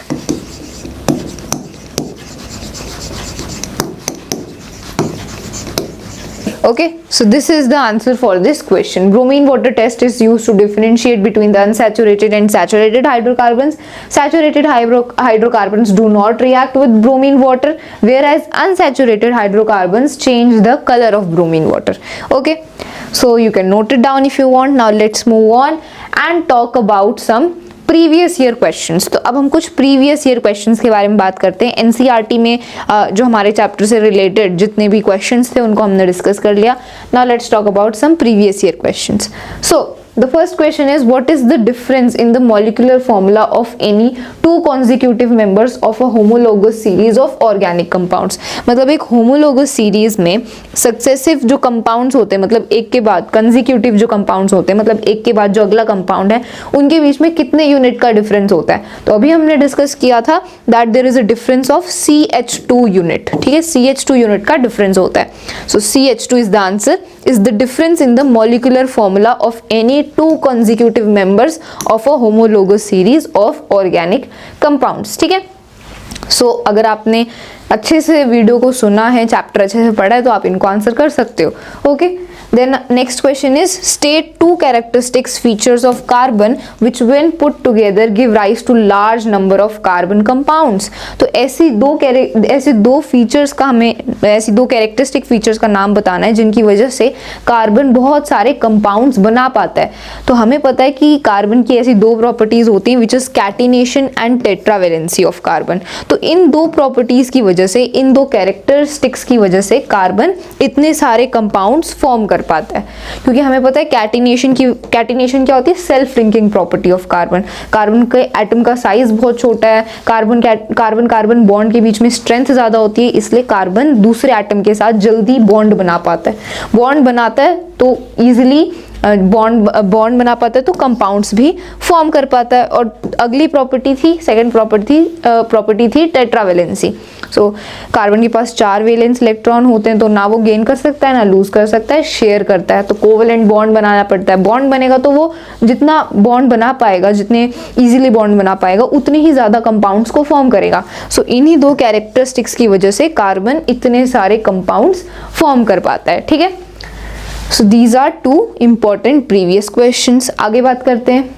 Explain isomerism, state any 4 characteristics of isomers, draw the structure of possible isomers of butane, the formula is C4H10। तो हमने isomerism के बारे में भी discuss किया था। Specifically बात करें तो स्ट्रक्चरल आइसोमेरिज्म। तो क्या है isomerism? Isomerism is a phenomenon due to which some compounds have same molecular formula but different structural formula. मतलब ऐसा कंपाउंड मॉलिक्यूलर जिसका मॉलिक्यूलर फॉर्मूला तो सेम है, लेकिन उनका जो स्ट्रक्चर अभी हमने देखा था वो अलग होता है। ठीक है, that phenomena is known as isomerism और you can say structural isomerism. ठीक है, कैरेक्टरिस्टिक्स क्या होती हैं? Characteristics is they differ in structure formula. तो स्ट्रक्चर तो ऑब्वियसली डिफरेंट होगा ही दोनों का। ठीक है, they differ in melting point, they differ in boiling point. उनका मेल्टिंग और बॉइलिंग पॉइंट भी अलग अलग होता है। ठीक है, they differ in solubility in same solvent. तो सॉल्युबिलिटी प्रॉपर्टी होती है वो भी दोनों की अलग अलग होती है। ठीक है, तो यहाँ पर हमसे पूछा है कि हमें ब्यूटेन CH4H10 के आइसोमर्स ड्रॉ करने हैं। तो मैंने पीछे डायग्राम भी दिखाया था, आप ड्रॉ कर सकते हो। तो C4H10, तो पहला स्ट्रक्चर तो इसका सिंपल, कार्बन के 4 एटम्स, हाइड्रोजन के 10 एटम्स। ओके, सो ये तो पहला स्ट्रक्चर है ब्यूटेन का, this is the first isomer. Okay, ये 4 कार्बन के एटम्स हैं और ये 10 हाइड्रोजन के एटम्स हैं। दूसरा आइसोमर है, दूसरा स्ट्रक्चर है, इट इज यहाँ पर ये कार्बन का एटम, ये दूसरा कार्बन का एटम, ये तीसरा कार्बन का एटम, ये फोर्थ। ठीक है, ये हाइड्रोजन का एटम यहाँ बॉन्ड बना रहा है, ये यहाँ बॉन्ड बनाएगा। Okay, so this is the second isomer of butane. तो ये दूसरा आइसोमर है, क्योंकि आप देख सकते हो फॉर्मूला तो दोनों का यही है, मॉलिक्यूलर फॉर्मूला तो यही है, लेकिन इनका स्ट्रक्चर अलग अलग है। Okay, so these are the 2 isomers of butane. Okay, let's move on towards the next question, which is give reasons for the following. तो हमें इन statements की reason देने हैं। So the first one is element carbon forms compound mainly by covalent bonding. तो इसका reason क्या है? It is because carbon has 4 valence electrons. It cannot gain or lose 4 electrons because high energy is needed. It can only share 4 electrons. तो हमें पता है carbon हमेशा covalent bond ही form करेगा, because उसके पास 4 valence electrons होते हैं, ना वो शेयर कर सकता है, ना वो गेन कर सकता है, ना लूज कर सकता है। दैट्स वाई वो शेयर करता है, और शेयर करने के बाद जो बॉन्ड बनता है वो कोवेलेंट बॉन्ड होता है। Okay, second statement is diamond has a high melting point. Diamond का जो मेल्टिंग पॉइंट होता है वो बहुत ज्यादा होता है। Why? It is due to strong covalent bonds and compact structure of diamond. तो हमें पता है कि डायमंड का जो स्ट्रक्चर होता है वो कैसा होता है? 3 डायमेंशनल होता है। एक कार्बन का एटम 4 और कार्बन के एटम से जुड़ा होता है, तो एक 3 डायमेंशनल स्ट्रक्चर बनता है और वो बहुत हार्ड होता है। It is very compact and hard, इसीलिए उसका मेल्टिंग पॉइंट भी बहुत ज्यादा होता है। So diamond has a high melting point. अगली स्टेटमेंट है graphite is a good conductor of electricity. जो ग्रेफाइट होता है, जिसको हम पेंसिल की लीड में भी यूज करते हैं, it is a good conductor of electricity. Why? It is due to presence of free electrons in graphite because each carbon is linked to through 3 more carbon atoms. तो graphite में free electrons present होते हैं, इसीलिए electricity conduct होती है। जब electron freely present होंगे तभी तो इलेक्ट्रिसिटी उनमें से कंडक्ट होगी। अगर इलेक्ट्रॉन्स ही प्रेजेंट नहीं है, फ्रीली इलेक्ट्रॉन्स प्रेजेंट ही नहीं है, तो इलेक्ट्रिसिटी भी कंडक्ट नहीं होगी। जैसे डायमंड में कोई फ्री इलेक्ट्रॉन होता ही नहीं है, इसलिए इलेक्ट्रिसिटी कंडक्ट नहीं होती। लेकिन ग्रेफाइट में जो इलेक्ट्रॉन्स होते हैं वो फ्रीली प्रेजेंट होते हैं, that's why electricity is conducted and it is a good conductor of electricity. ठीक है, सो We have completed the revision of our chapter carbon and its compound. हमने इस पूरे चैप्टर को अच्छे से रिवाइज कर लिया है। हमने सारे टॉपिक्स को रिवाइज किया, फिर हमने एनसीईआरटी के क्वेश्चन सॉल्व किए, एंड देन हमने कुछ प्रीवियस ईयर क्वेश्चंस भी सॉल्व किए। सो आई होप आपको ये पूरा चैप्टर फाइनली अच्छे से रिवाइज हो गया। हमने इस चैप्टर को डिटेल में भी एक एक चीज अच्छे से डिस्कस करी है, उसका मैंने वीडियो बना रखा है, और इस वीडियो में हमने इस चैप्टर की 1 शॉर्ट रिवीजन करी।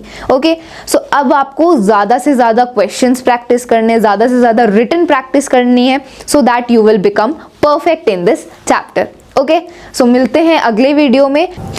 everyone, I am Madhu and I read in class 10th. So friends, इस वीडियो में हम पीरियोडिक क्लासिफिकेशन ऑफ एलिमेंट्स इस पूरे चैप्टर की वन शॉर्ट रिवीजन करेंगे. सो this is a very very important chapter. इस चैप्टर का मैंने डिटेल्ड वीडियो भी बना रखा है और इस वीडियो में हम इस पूरे चैप्टर के सारे टॉपिक्स को रिवाइज करेंगे. फिर हम एनसीईआरटी के कुछ क्वेश्चंस को सॉल्व करेंगे एंड देन हम कुछ प्रीवियस ईयर क्वेश्चंस को भी सॉल्व करेंगे. सो ये वीडियो देखने के बाद आपको ये पूरा चैप्टर अच्छे से रिवाइज हो जाएगा for term 2 board exams. Okay, so let's start the chapter. Start करते हैं. इस चैप्टर में ये सारे टॉपिक्स हैं जिनको हम रिवाइज करेंगे और फिर हम क्वेश्चंस को सॉल्व करेंगे. सबसे पहले हम एक बेसिक इंट्रोडक्शन डिस्कस करेंगे कि एलिमेंट्स क्या होते हैं. ठीक है, व्हाट आर एलिमेंट्स, कितने एलिमेंट्स हैं और एलिमेंट्स को क्लासिफाई करना क्यों ज़रूरी है. ठीक है, then we will discuss about Dobereiner triads. ठीक है, फिर हमें पता है कि अलग अलग साइंटिस्ट ने एलिमेंट्स को क्लासिफाई करने की कोशिश करी, तो हम उन्हीं के अटेम्प्ट्स के बारे में, उन्हीं की क्लासिफिकेशन के बारे में डिस्कस करेंगे. First of all we will discuss about Dobereiner triads, then we will discuss Newland's law of octaves, then we will discuss about Mendeleev's periodic table, फिर हम मॉडर्न पीरियोडिक टेबल के बारे में डिस्कस करेंगे and then we will discuss trends in the modern periodic table. और इन सभी को रिवाइज करने के बाद हम क्वेश्चंस सॉल्व करेंगे. Okay, so let's start with the introduction. Matter around us is present in the form of elements, compounds and mixture. तो जैसा कि हम सभी को पता ही है कि हमारे अराउंड जो मैटर प्रेजेंट है वो एलिमेंट्स, कंपाउंड्स और मिक्सचर्स की फॉर्म में प्रेजेंट है. Okay, then elements are substances containing atoms of only one type. और एलिमेंट्स वो सब्सटेंसेस होते हैं जिनमें सिर्फ एक ही टाइप के एटम होते हैं. There are 118 elements known to us. All of these have different properties. तो अभी तक कितने एलिमेंट्स डिस्कवर हो चुके हैं? 118 एलिमेंट्स. ठीक है, 118 elements are known to us और इन सारे एलिमेंट्स की प्रॉपर्टीज अलग अलग हैं. Okay, To make the study of elements easy, these elements have been classified into few groups in such a way that elements in the same group have similar properties. तो elements की study को easy करने के लिए कुछ scientist ने elements को classify कर दिया है on the basis of their properties. तो एलिमेंट्स को क्लासिफाई कर दिया है on the basis of their properties in few groups. ठीक है, क्योंकि किसी भी चीज की क्लासिफिकेशन बहुत इंपॉर्टेंट होती है. जैसे कि हम अपनी बुक्स की क्लासिफिकेशन करते हैं, एक क्लास 8th की बुक्स एक जगह रखते हैं, क्लास 9th की बुक्स एक जगह रखते हैं, क्लास 10th की बुक्स एक जगह रखते हैं. So this is known as classification. इसीलिए एलिमेंट्स की स्टडी को इजी करने के लिए साइंटिस्ट ने क्या किया, एलिमेंट्स को क्लासिफाई कर दिया ग्रुप्स में और ऐसे क्लासिफाई किया कि हर एक ग्रुप में जितने भी एलिमेंट्स हैं उनकी प्रॉपर्टीज क्या हैं, सिमिलर है. ओके, तो हम इस चैप्टर में यही पढ़ेंगे कि कैसे अलग अलग साइंटिस्ट ने एलिमेंट्स की क्लासिफिकेशन करी. Okay, so let's start. सबसे पहले किसने क्लासिफाई किया? सबसे पहले क्लासिफाई किया डोबेराइनर ने. Okay, so Dobereiner was in the year 1817 Johann Wolfgang Dobereiner, a German chemist, tried to arrange the elements with the similar properties into groups. तो इन्होंने सबसे पहले एलिमेंट्स को क्या किया, क्लासिफाई किया उनकी प्रॉपर्टीज पर बेस. ठीक है, इन्होंने 1817 में ऐसा किया. इन्होंने कैसे किया, जिन एलिमेंट्स की सेम प्रॉपर्टीज हैं उनको ग्रुप्स में क्लासिफाई कर दिया, उनको अरेंज कर दिया.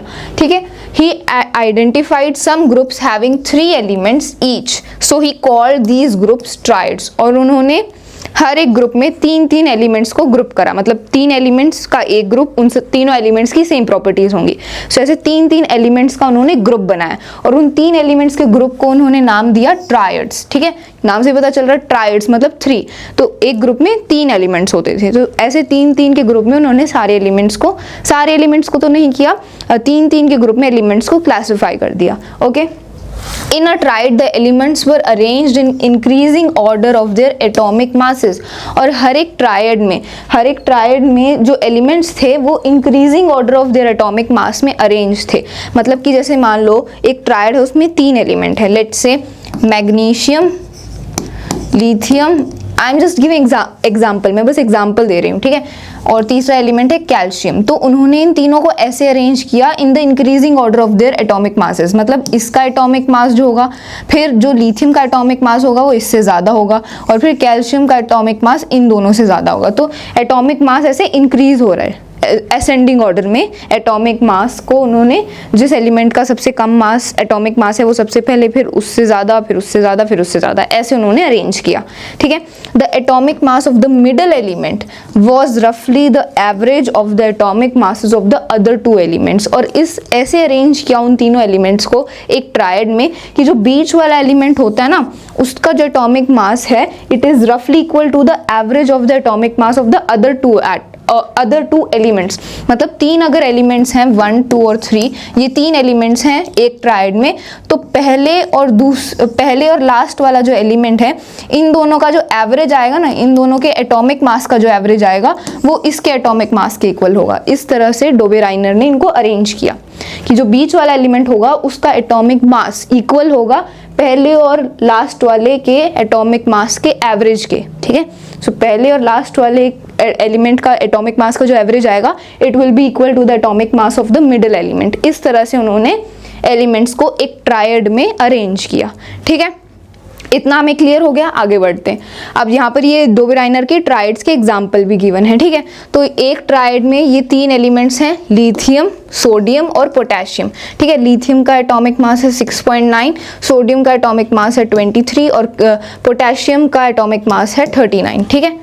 तो ये एक ट्रायड है, ठीक है। तो आप देख सकते हो सबसे कम एटॉमिक मास लिथियम का है, फिर सोडियम का उससे ज़्यादा, फिर पोटेशियम का उससे ज़्यादा। तो ऐसे एटॉमिक मास इंक्रीज हो रहा है, ठीक है। और अभी हमने देखा था कि उन्होंने इस तरह से एलिमेंट को अरेंज किया था एक ट्रायड में कि जो बीच वाले एलिमेंट का जो एटॉमिक मास होगा वो किसके इक्वल होगा, पहले और लास्ट वाले एलिमेंट के एटॉमिक मास के एवरेज के इक्वल होगा। मतलब अगर हम पहले और लास्ट वाले एलिमेंट के एटॉमिक मास का एवरेज निकालें तो वो बीच वाले एलिमेंट के एटॉमिक मास के इक्वल होगा। तो निकाल के देखते हैं। तो पहला एलिमेंट है लिथियम, इसका एटॉमिक मास है 6.9 और लास्ट वाले का पोटेशियम का एटॉमिक मास है 39। तो इसका एवरेज निकाल दो, ठीक है, डिवाइड बाय 2। तो जो आंसर आएगा वो अप्रॉक्सीमेटली 23 ही होगा, मतलब सोडियम के एटॉमिक मास के इक्वल होगा, ठीक है। तो यहाँ पर हमने इसका एग्जाम्पल भी ले लिया, ठीक है।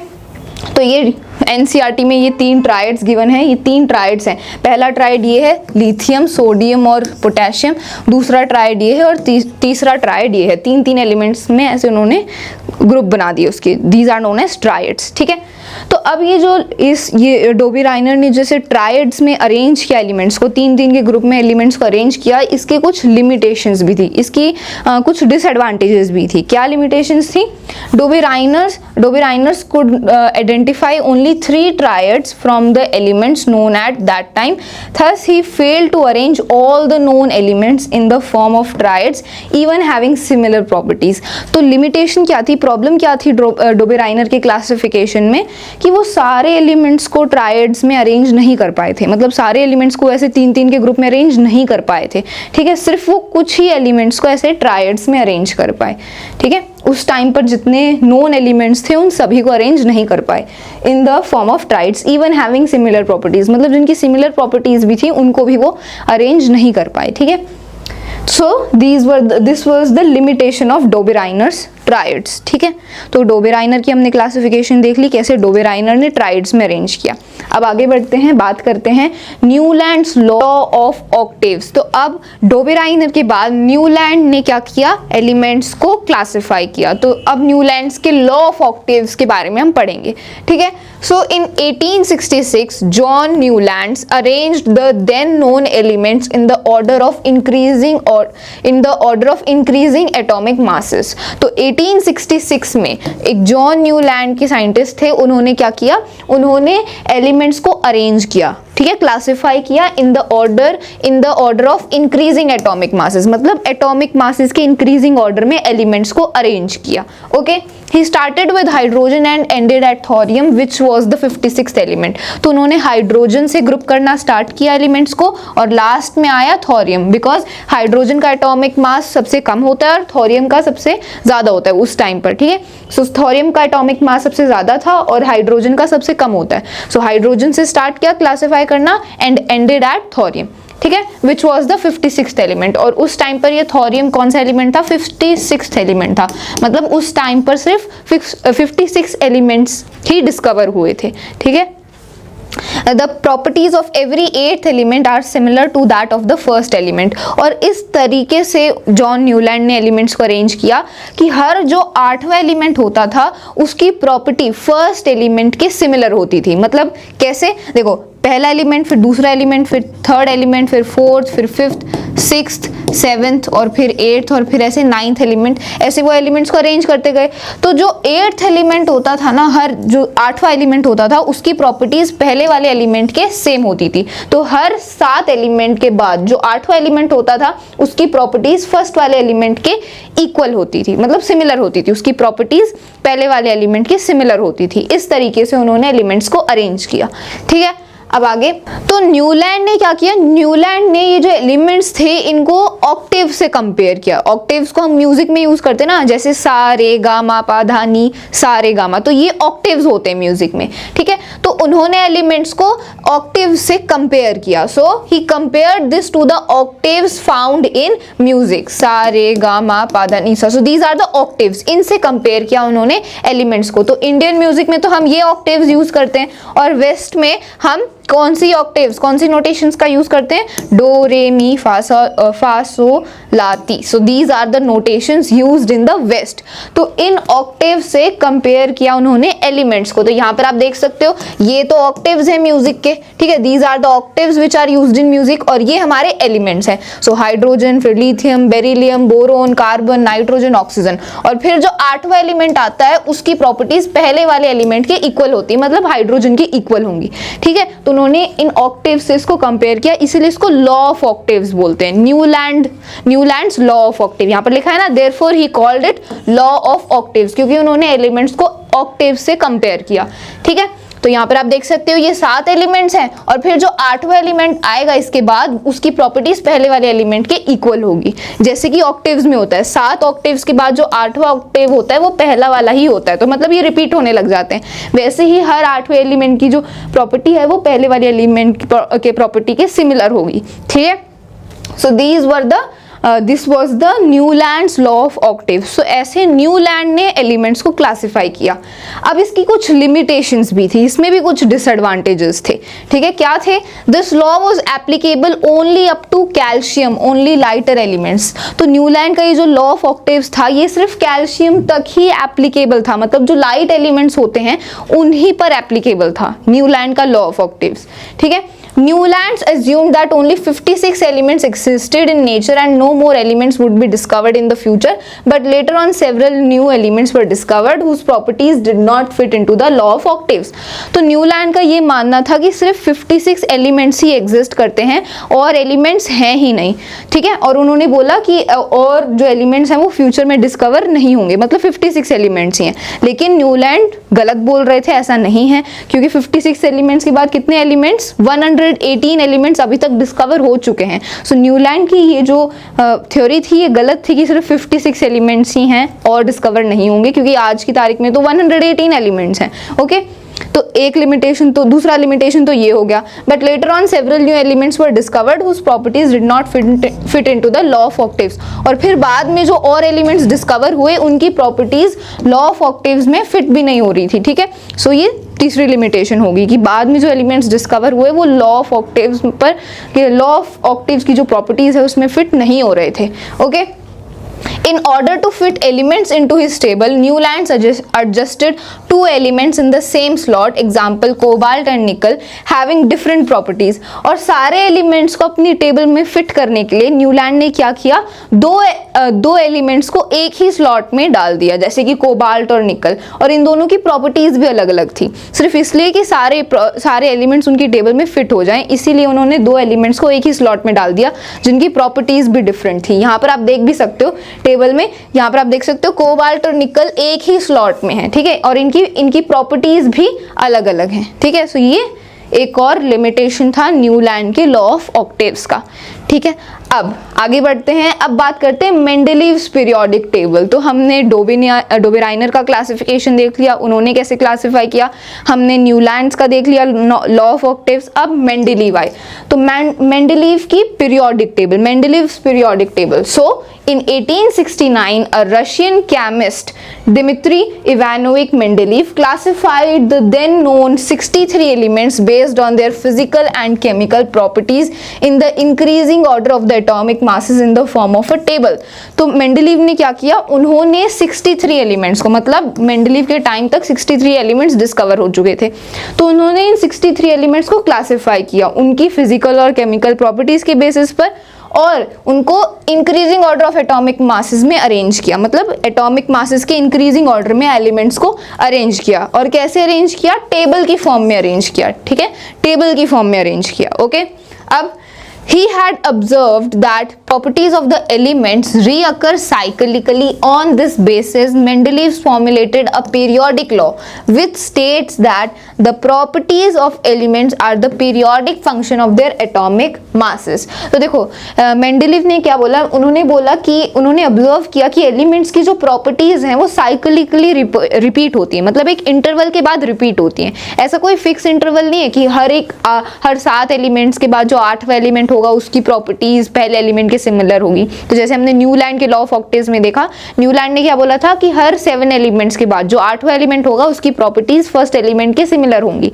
लेकिन मेंडलीव ने भी यही बोला कि एक इंटरवल के बाद एलिमेंट्स की प्रॉपर्टीज रिपीट होती हैं, लेकिन ऐसा कोई फिक्स इंटरवल नहीं है, ठीक है। So he observe that properties of elements recur cyclically, और इस बेसिस पर मेंडलीव ने क्या किया, एक पीरियोडिक लॉ फॉर्मुलेट किया। अब पीरियोडिक लॉ क्या है मेंडलीव का, the periodic law is the properties of elements are the periodic function of their atomic masses।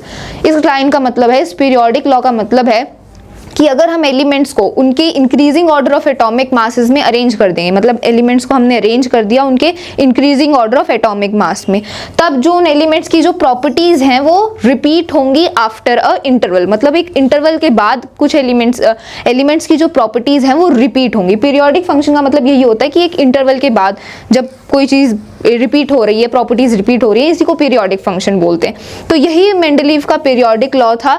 उन्होंने बोला कि प्रॉपर्टीज हैं जो एलिमेंट्स की वो रिपीट होंगी आफ्टर अ इंटरवल, जब उन एलिमेंट्स को हम increasing order of atomic mass में अरेंज कर देंगे। Okay, Mendeleev's periodic table contains vertical columns called groups and horizontal rows called periods। तो जैसे कि अभी मैंने बताया कि मेंडलीव ने एलिमेंट्स को टेबल की फॉर्म में ग्रुप किया, टेबल की फॉर्म में अरेंज किया। तो अब उनकी जो टेबल थी, उस टेबल की वर्टिकल जो कॉलम्स थे उनको उन्होंने ग्रुप्स बोला, और जो हॉरिजॉन्टल रोज थी उनको पीरियड्स बोला, ठीक है। तो अब मेंडलीव की पीरियोडिक टेबल देखते हैं कैसे उन्होंने टेबल बनाई। सो this is the Mendeleev's periodic table, ये उनकी पीरियोडिक टेबल है। सो अब मेंडलीव की पीरियोडिक टेबल को थोड़ा हम समझते हैं। सो देखो जैसे कि अभी हमने देखा कि मेंडलीव के टेबल में जो वर्टिकल कॉलम्स हैं, ये जो वर्टिकल कॉलम्स हैं इनको उन्होंने क्या बोला, इनको उन्होंने बोला पीरियड्स, ठीक है, सॉरी ग्रुप, ये होते हैं ग्रुप, ठीक है। ये जो वर्टिकल कॉलम्स हैं ये क्या हैं, ग्रुप्स हैं, और ये जो हॉरिजॉन्टल रोज दिख रही हैं इनको बोलते हैं वो periods. So these are known as periods, ठीक है। तो फिर उन्होंने एलिमेंट्स को क्या किया, ऐसे टेबल की फॉर्म में अरेंज किया और increasing order of atomic mass में अरेंज किया। यहाँ पर आप देख सकते हो हाइड्रोजन सबसे पहले, क्योंकि हाइड्रोजन का एटॉमिक मास सबसे कम होता है, ठीक है। फिर उसके बाद लिथियम, फिर बेरिलियम, बोरोन, कार्बन। तो ऐसे उन्होंने एलिमेंट्स को अरेंज किया in the increasing order of atomic masses. और साथ ही साथ हर एक ग्रुप में जितने भी एलिमेंट्स थे ना, उनकी जो प्रॉपर्टीज थी वो सिमिलर होती थी, मतलब इस ग्रुप में जितने भी एलिमेंट्स हैं उनकी प्रॉपर्टीज सेम होती थी, मतलब हाइड्रोजन, लिथियम, ये जितने भी एलिमेंट्स हैं इनकी प्रॉपर्टीज सेम होती थी।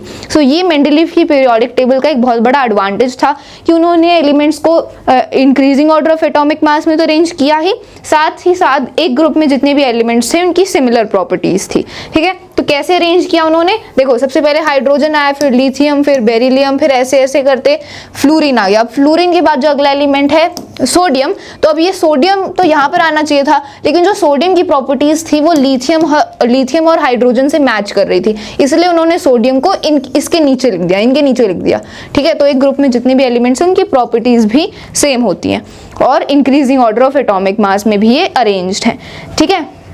सो ये मेंडलीव की पीरियोडिक टेबल थी, ठीक है। आप इसको देख सकते हो, एनसीईआरटी में भी ये गिवन है।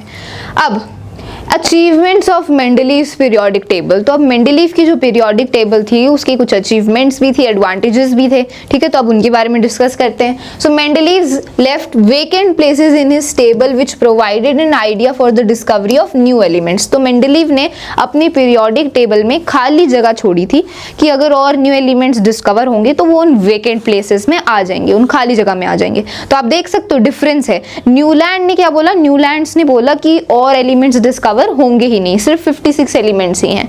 लेकिन मेंडलीव को ये पता था, उन्हें लगता था कि और एलिमेंट्स डिस्कवर होंगे, इसीलिए उन्होंने क्या किया, अपनी टेबल में खाली जगह छोड़ी, वेकेंट प्लेसेस छोड़ी, ताकि जो नए एलिमेंट्स डिस्कवर हो वो वहां पर आ जाएं। तो ये पहला एडवांटेज था, ठीक है। फॉर एग्जांपल एका बोरोन जहां पर स्कैंडियम एलिमेंट आया, एका एल्यूमिनियम जहां पर गैलियम एलिमेंट आया, एका सिलिकॉन जहां पर जर्मेनियम एलिमेंट आया। तो जैसे फॉर एग्जाम्पल एक एलिमेंट है एल्यूमिनियम, तो एल्यूमिनियम की जगह उन्होंने खाली स्पेस छोड़ दिया, एल्यूमिनियम के नीचे एक खाली ब्लॉक छोड़ दिया, तो ये जो खाली स्पेस थी उसको उन्होंने नाम दे दिया एका एल्यूमिनियम। तो यहाँ पर जो एलिमेंट आएगा वो एका एल्यूमिनियम होगा, तो बाद में उसको नाम दे दिया गया, ठीक है। ऐसे ही अगर मान लो बोरोन एलिमेंट के नीचे उन्होंने नीचे वेकेंट स्पेस छोड़ी तो इस ब्लॉक को उन्होंने नाम दे दिया एका बोरोन, ठीक है। तो उन्होंने एका बोरोन स्पेस छोड़ी थी और यहाँ पर स्कैंडियम एलिमेंट आया। ऐसे ही एका एल्यूमिनियम की जगह गैलियम और एका सिलिकॉन की जगह जर्मेनियम एलिमेंट्स, तो ये एलिमेंट्स इन वेकेंट स्पेसेस में आए, ठीक है। तो ये पहला एडवांटेज था मेंडलीव की पीरियोडिक टेबल का।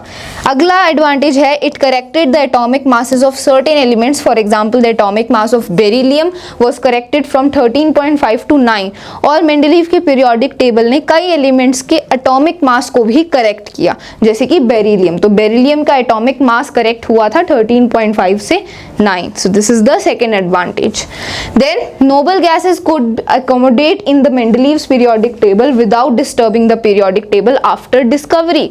तो मेंडलीव की पीरियोडिक टेबल में नोबल गैसेस को भी एकोमोडेट किया जा सकता है without disturbing the complete table. तो मतलब उन्होंने नोबल गैसेस को भी अरेंज करने के लिए वेकेंट स्पेसेस छोड़ी थी, उसमें नोबल गैसेस भी। नोबल गैसेस कौन सी होती हैं, जैसे नियॉन, हीलियम, जेनॉन, तो ये जो गैसेस होती हैं ये नोबल गैसेस होती हैं। तो मेंडलीव की पीरियोडिक टेबल में नोबल गैसेस भी आ सकती हैं पूरी टेबल को डिस्टर्ब किए बिना। So these are the achievements of Mendeleev's periodic table. अब बात करते हैं limitation of Mendeleev's classification. Mendeleev ने जो टेबल बना के क्लासिफाई किया एलिमेंट्स को, उसके कुछ लिमिटेशंस भी थे, डिसएडवांटेजेस भी थे। क्या? So, no fixed position can be given to hydrogen in the periodic table. Hydrogen की कोई भी फिक्स्ड पोजीशन नहीं थी मेंडलीव की पीरियोडिक टेबल में, okay. Position of isotopes could not be explain to Mendeleev's periodic table. और isotopes की position को भी एक्सप्लेन नहीं किया जा सकता था मेंडलीव की पीरियोडिक टेबल में। सो ये दूसरा डिसएडवांटेज था। Then atomic masses do not increase in a regular manner in going from one element to next, so it was not possible to predict how many elements could be discovered between two elements, especially when we consider the heavier elements. तो जैसे कि मैंने बताया कि Mendeleev ने increasing order of atomic mass में elements को arrange किया, लेकिन ये हर जगह उन्होंने ऐसा नहीं किया। काफ़ी जगह, कुछ जगह उन्होंने थोड़ा गलत तरीके से भी एलिमेंट को अरेंज किया, मतलब हर जगह उन्होंने increasing order of atomic mass में नहीं अरेंज किया। कहीं जगह पर उन्होंने एलिमेंट्स को ऐसे भी अरेंज किया है कि वो increasing order of atomic mass में नहीं है, ठीक है, जस्ट बिकॉज प्रॉपर्टीज को सिमिलर रखने के लिए, सिर्फ इसलिए कि एक ही ग्रुप में सारी सिमिलर प्रॉपर्टीज वाले ही एलिमेंट्स हैं, तो इसे करने के लिए उन्होंने काफ़ी एलिमेंट्स को increasing order of atomic mass में अरेंज नहीं किया है। जैसे आप देख भी सकते हो, अगर मैं टेबल में आपको दिखाऊं तो यहाँ पर आप टेबल में देख सकते हो कि ये कोबाल्ट का एटॉमिक मास है 58.93 और निकल का एटॉमिक मास है 58.71। तो increasing order of atomic mass के हिसाब से तो निकल पहले आना चाहिए, कोबाल्ट बाद में आना चाहिए, लेकिन उन्होंने ऐसा नहीं किया बिकॉज ऑफ द प्रॉपर्टीज, ठीक है। तो ये एक डिसएडवांटेज था मेंडलीव्स की क्लासिफिकेशन का, ठीक है। तो मेंडलीव्स की हमने क्लासिफिकेशन देख ली, मेंडलीव की पीरियोडिक टेबल देख ली। अब बात करते हैं about our next topic which is modern periodic table. So अब मॉडर्न पीरियोडिक टेबल के बारे में बात करते हैं। इस मॉडर्न पीरियोडिक टेबल को हम आज भी यूज करते हैं, okay. So in 1913 Henry Moseley showed that the atomic number of an element is a more fundamental property than its atomic mass according to the modern periodic law. तो ये modern periodic law है। तो Henry मॉसल एक scientist थे, उन्होंने 1913 में ये show किया, ये प्रूव किया कि एटॉमिक मास से ज़्यादा फंडामेंटल प्रॉपर्टी है एटॉमिक नंबर।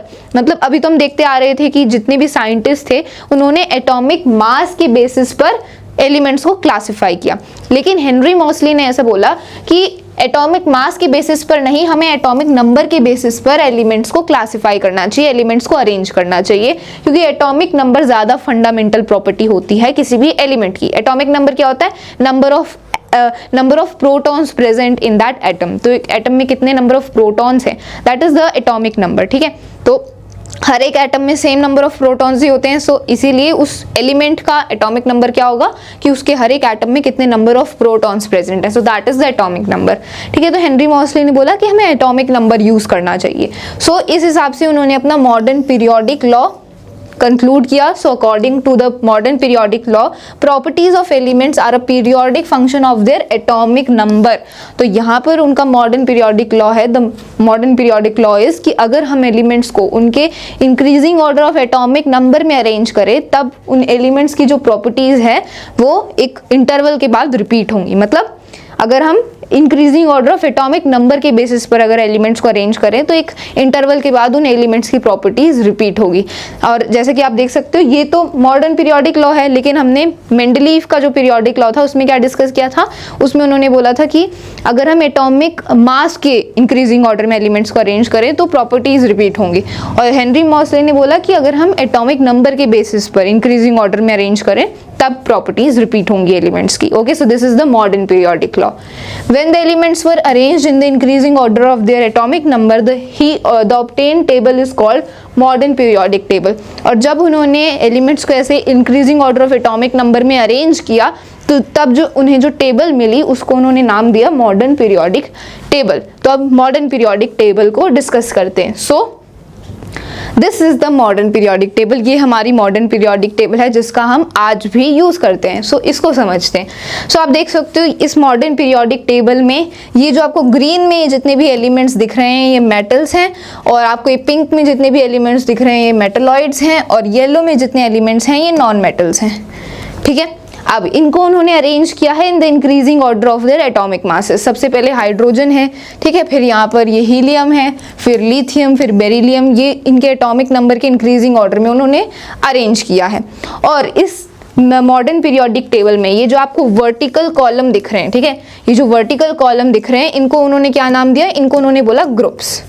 ठीक है, और ये जो आपको हॉरिजॉन्टल रोज दिख रही हैं इन हॉरिजॉन्टल रोज को उन्होंने बोला पीरियड्स। ठीक है, जैसे हमने मेंडलीव की पीरियोडिक टेबल में देखा था, मेंडलीव की पीरियोडिक टेबल में भी ऐसा ही अरेंजमेंट था। ठीक है, जो वर्टिकल कॉलम्स थे उनको उन्होंने ग्रुप्स बोला और जो हॉरिजॉन्टल रोज थी उनको पीरियड्स बोला।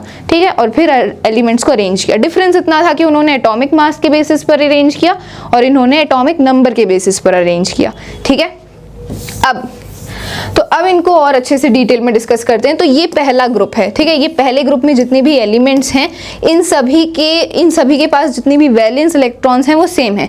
मतलब एक ग्रुप में जितने भी एलिमेंट्स हैं उनके valence number of valence electron same होते हैं। तो ये पहली चीज़ है जो आपको याद रखनी है कि एक ग्रुप में जितने भी एलिमेंट्स होंगे उनके number of valence electron same होते हैं। तो वैलेंस इलेक्ट्रॉन क्या होते हैं, लास्ट वाले शेल में जितने इलेक्ट्रॉन्स प्रेजेंट होते हैं उनको वैलेंस इलेक्ट्रॉन बोलते हैं। जैसे अगर हम ऑक्सीजन की बात करें तो ऑक्सीजन का एटॉमिक नंबर होता है 8, तो इलेक्ट्रॉनिक कॉन्फ़िगरेशन क्या होगी 2,6। तो 6 लास्ट शेल में कितने इलेक्ट्रॉन्स हैं 6, तो वैलेंस इलेक्ट्रॉन हो गए 6।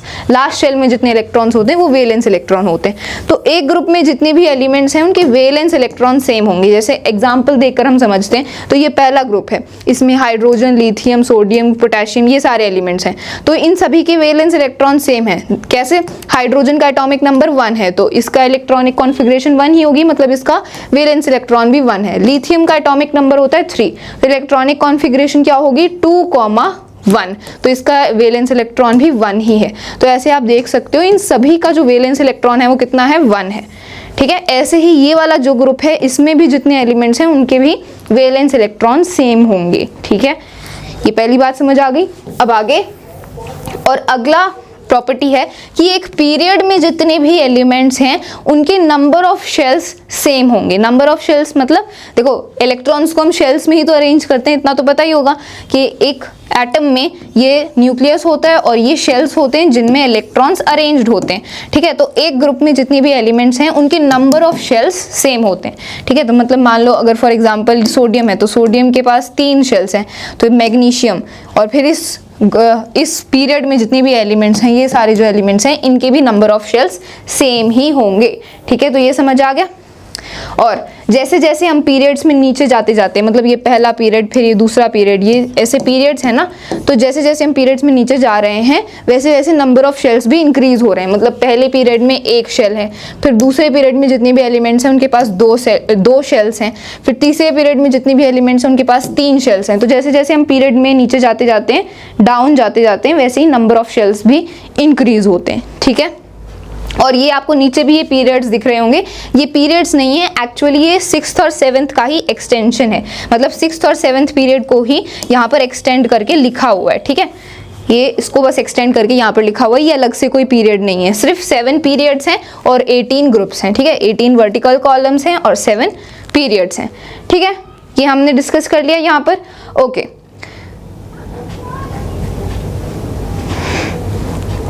ओके, सो अब आगे डिस्कस करते हैं। तो ये यहाँ पर लिखा हुआ है, the modern periodic table has 18 vertical columns known as groups and 7 horizontal rows known as periods.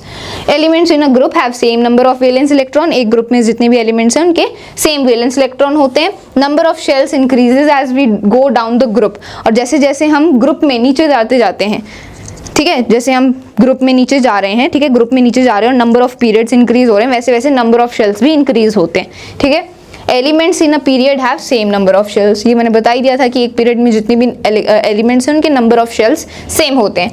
Number of elements placed in a particular period depends upon the fact that how electrons are filled into various shells. अब एक period में कितने number of elements होंगे, मतलब एक period में एक horizontal रो में कितने एलिमेंट्स आएंगे, इसका हमें कैसे पता चलेगा?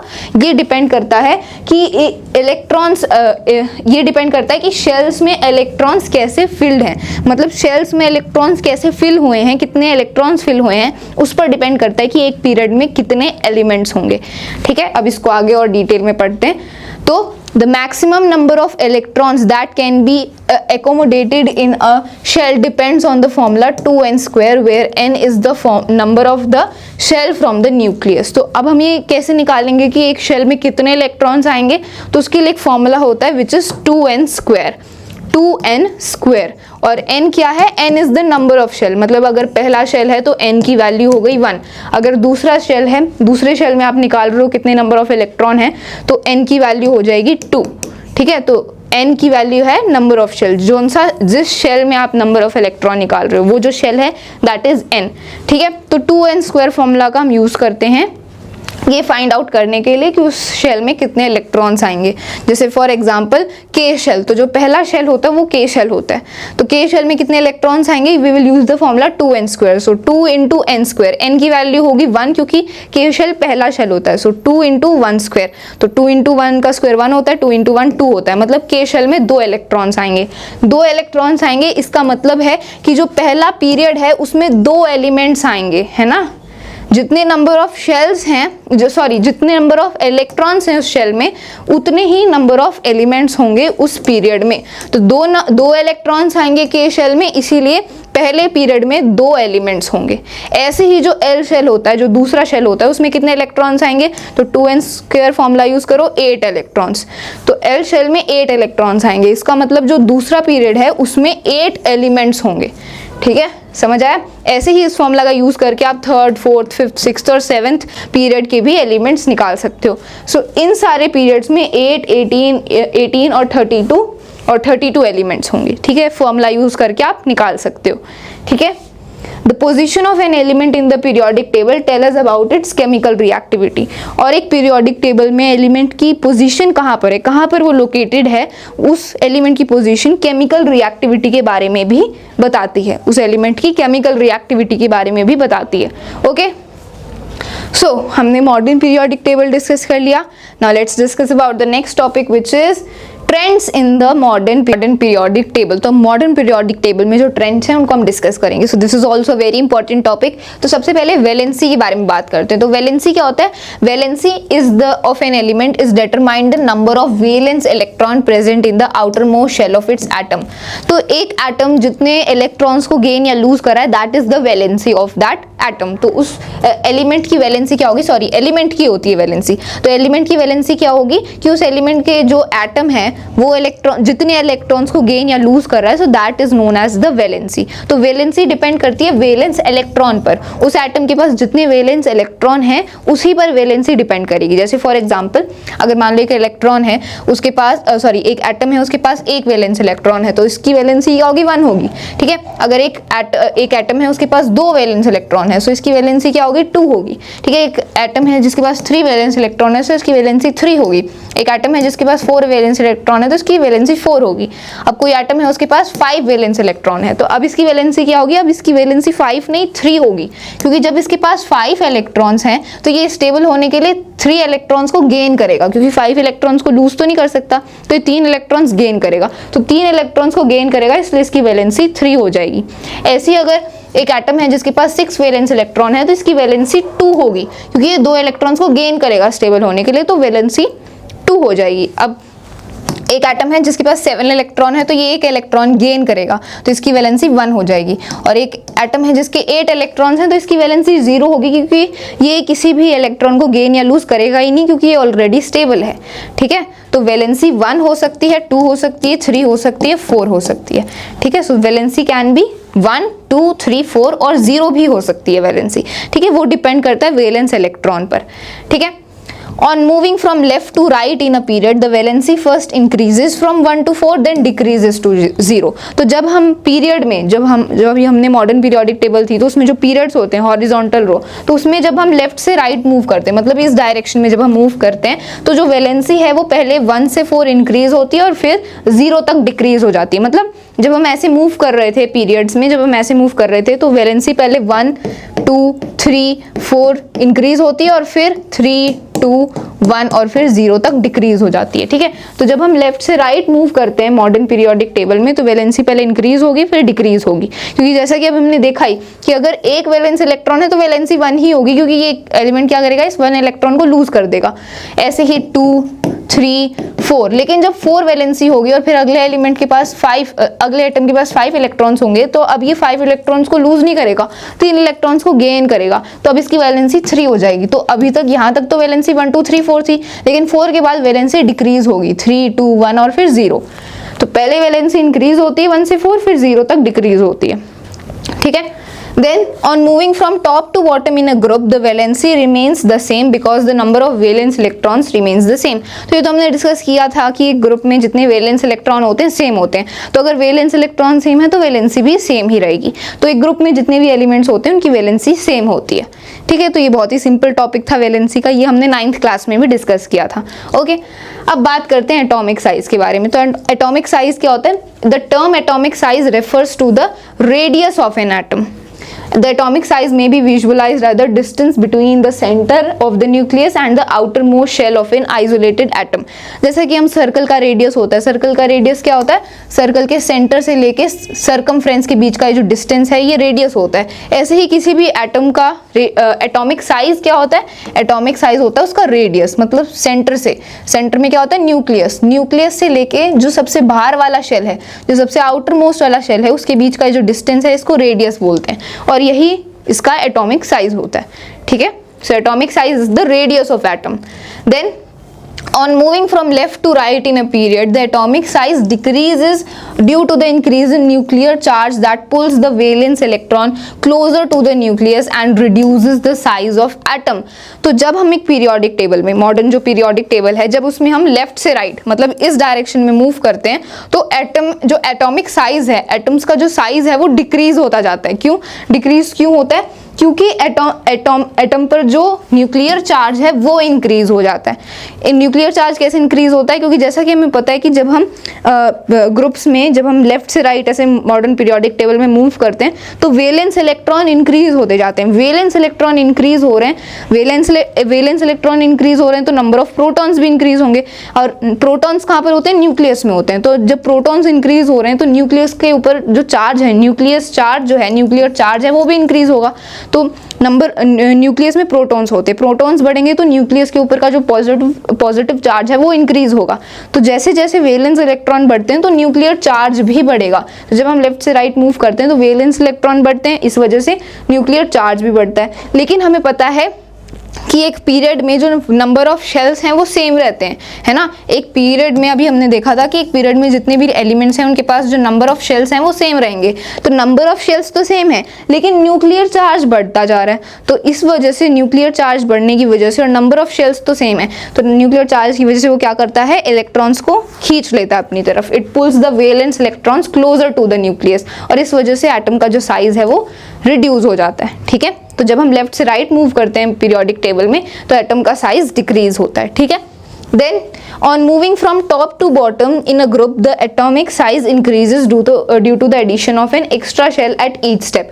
तो हमने देखा था कि जब हम पीरियड्स में जब हम क्या करते हैं ग्रुप में, जब हम ग्रुप में ऊपर से नीचे जाते हैं, क्योंकि एक ग्रुप तो ऐसे वर्टिकल होता है, तो जब हम नीचे जाते जा रहे हैं ग्रुप में तो जो एटॉम का साइज है, जो एटॉमिक साइज है वो इंक्रीज होता है। इंक्रीज क्यों होता है? क्योंकि हमें पता है कि जब हम ग्रुप में नीचे जाते जाते हैं तो जो शेल है वो बढ़ता जाता है, नंबर ऑफ शेल्स इंक्रीज होते हैं, है ना। हमने देखा था कि अगर एक पीरियड ऐसे हॉरिजॉन्टल होते हैं, अगर हम पीरियड्स में नीचे जा रहे हैं, मतलब अगर हम ग्रुप्स में ऐसे नीचे जा रहे हैं तो एक एक शेल बढ़ता जाता है। शेल बढ़ता जाएगा तो एटॉमिक साइज भी बढ़ेगा, ये तो ऑब्वियस सी बात है, क्योंकि जितने शेल्स होंगे, जितने नंबर ऑफ शेल्स होंगे उतना ही ज़्यादा एटॉमिक साइज होगा। इसीलिए एटॉमिक साइज बढ़ता है जब हम ग्रुप में नीचे जाते हैं। ठीक है, तो ये एटॉमिक साइज का कंसेप्ट था। Okay, let's move on and discuss about metallic character. तो मेटालिक कैरेक्टर क्या होता है?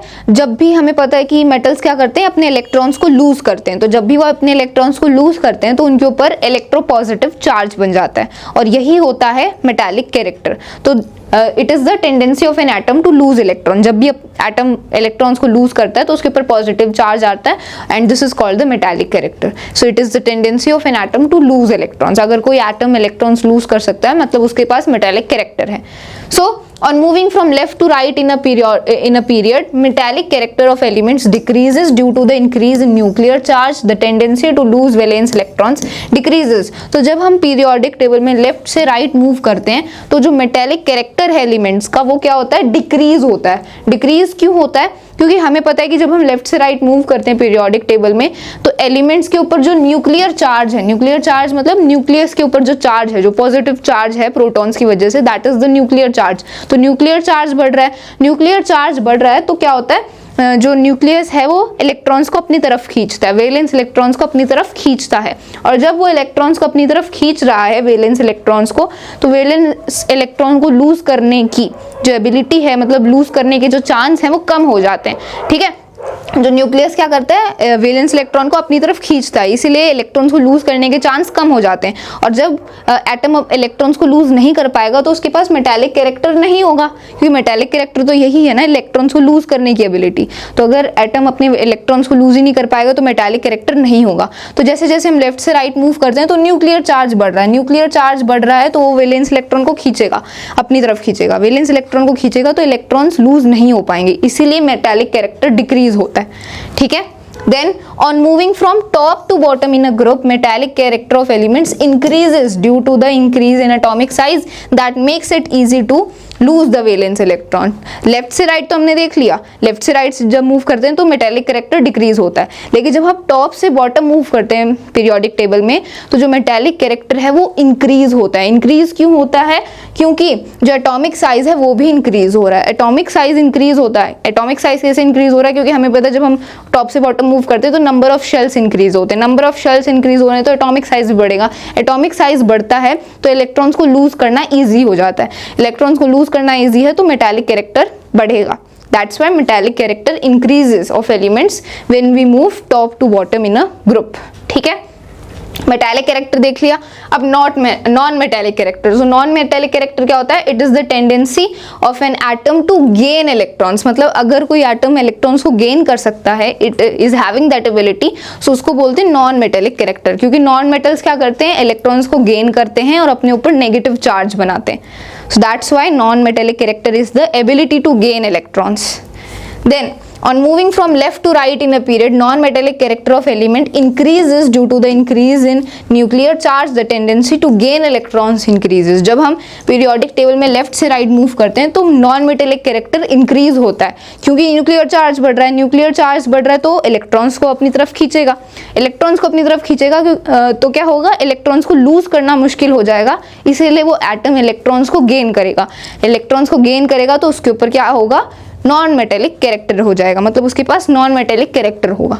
ठीक है, इसीलिए नॉन मेटेलिक कैरेक्टर इंक्रीज होता है जब हम लेफ्ट से राइट मूव करते हैं। ठीक है, then on moving from top to bottom in a group, non metallic character decreases due to the increase in atomic size and the tendency to gain electrons decreases.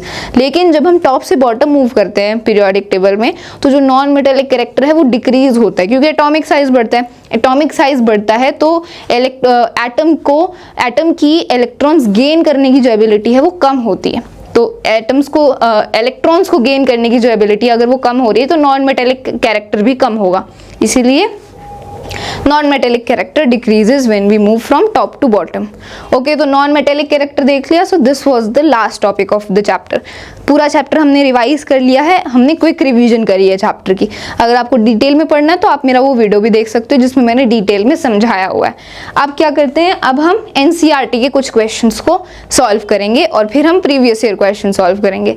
So the first NCERT question is which of the following statement is not a correct statement about the trends when going from left to right across the periods of the periodic table। तो हमें बताना है कि इनमें से कौन सी incorrect statement है जब हम लेफ्ट से राइट मूव कर रहे होते हैं पीरियोडिक टेबल में। तो कौन सी स्टेटमेंट गलत है अबाउट द ट्रेंड्स, जो अभी हमने valency, atomic size, metallic character, non metallic character, इनके बारे में ये जो ट्रेंड्स थे, इस ट्रेंड से रिलेटेड इनमें से कौन सी गलत स्टेटमेंट है। ठीक है, सो The elements become less metallic in nature। तो ये तो करेक्ट है, क्योंकि जब हम लेफ्ट से राइट मूव करते हैं तो हमने अभी देखा था कि मेटालिक कैरेक्टर डिक्रीज होता है, तो ये स्टेटमेंट सही है।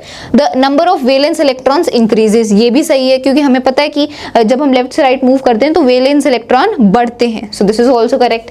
Then the atoms lose their electrons more easily, तो ये स्टेटमेंट गलत है, मतलब हमारा ये वाला ऑप्शन सही है, क्योंकि हमें पता है कि जब हम लेफ्ट से राइट मूव करते हैं तो वेलेंस इलेक्ट्रॉन बढ़ते जाते हैं। वेलेंस इलेक्ट्रॉन बढ़ रहे हैं तो न्यूक्लियर चार्ज भी बढ़ेगा। न्यूक्लियर चार्ज बढ़ता है तो न्यूक्लियस इलेक्ट्रॉन्स को अपनी तरफ खींचता है, अपनी तरफ खींचता है तो इलेक्ट्रॉन्स को लूज करना मुश्किल हो जाता है। और यहाँ पर लिखा है कि atoms lose their electrons more easily.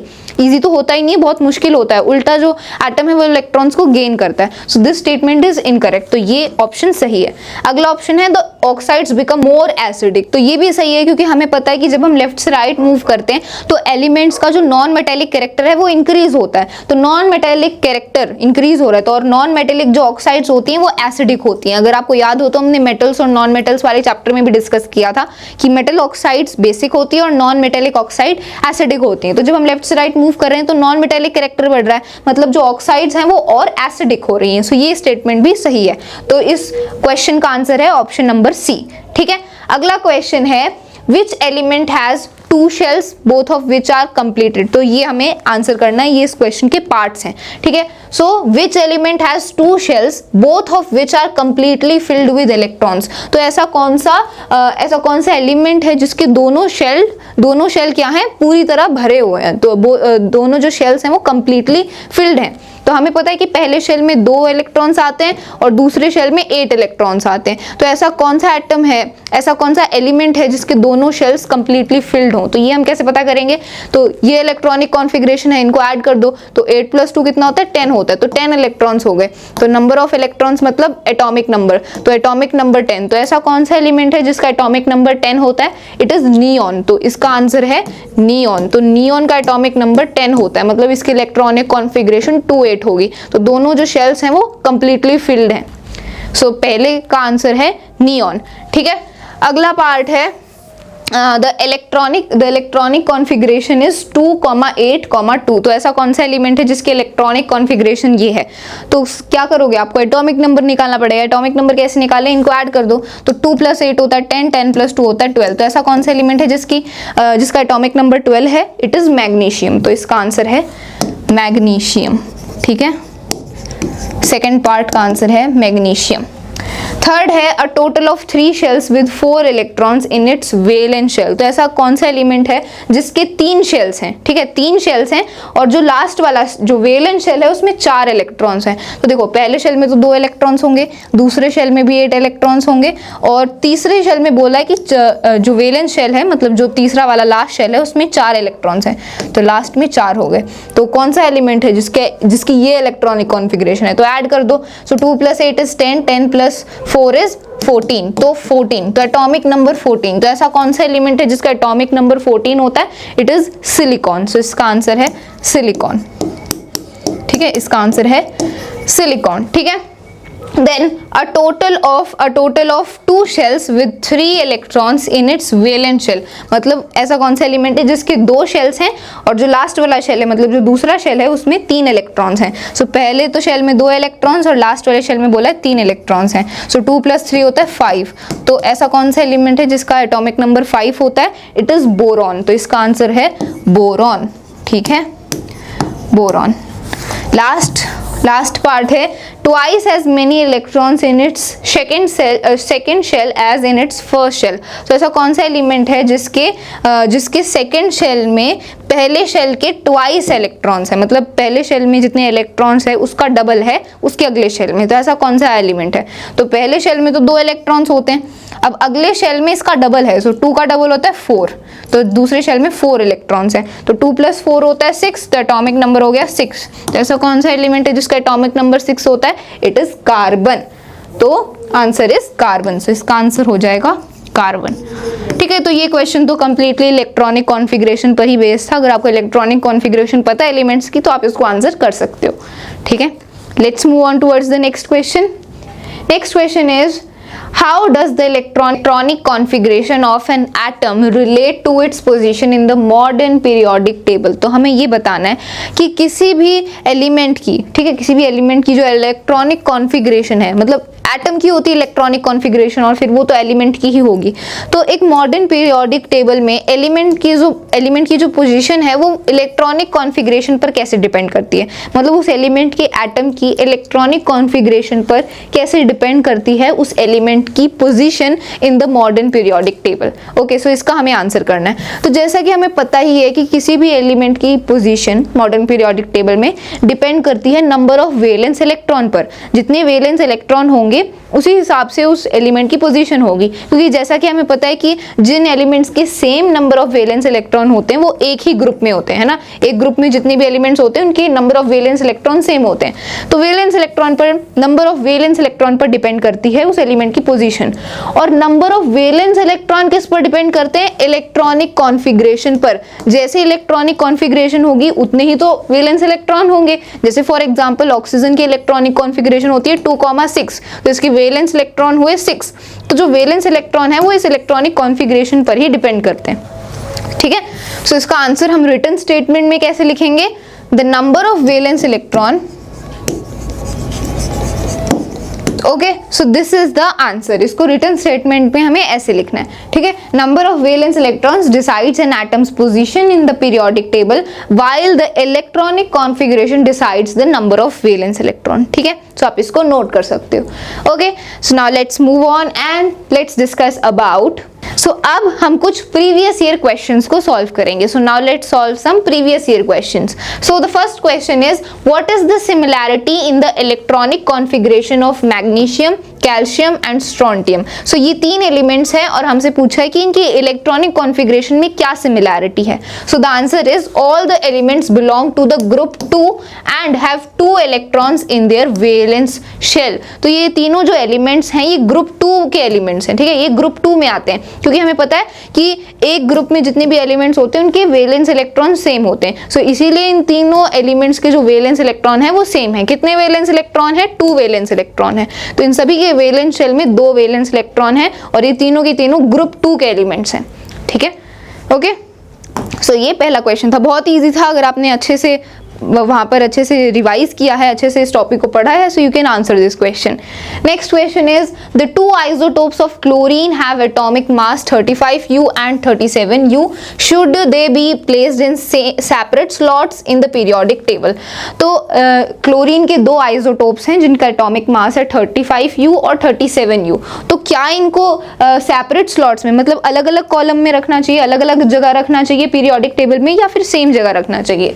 So no, they should be placed in the same slot. तो इन दोनों आइसोटोप्स को एक ही स्लॉट में रखना चाहिए या फिर एक ही पोजीशन में रखना चाहिए, because the periodic table is based on the atomic numbers of the elements and both the isotopes of the element chlorine have the same atomic number which is 17। हमें पता है कि एटॉमिक नंबर जो periodic table है उसमें elements को कैसे arrange किया है, एटॉमिक नंबर के बेसिस पर अरेंज किया है, एटॉमिक मास के बेसिस पर थोड़ी अरेंज किया है।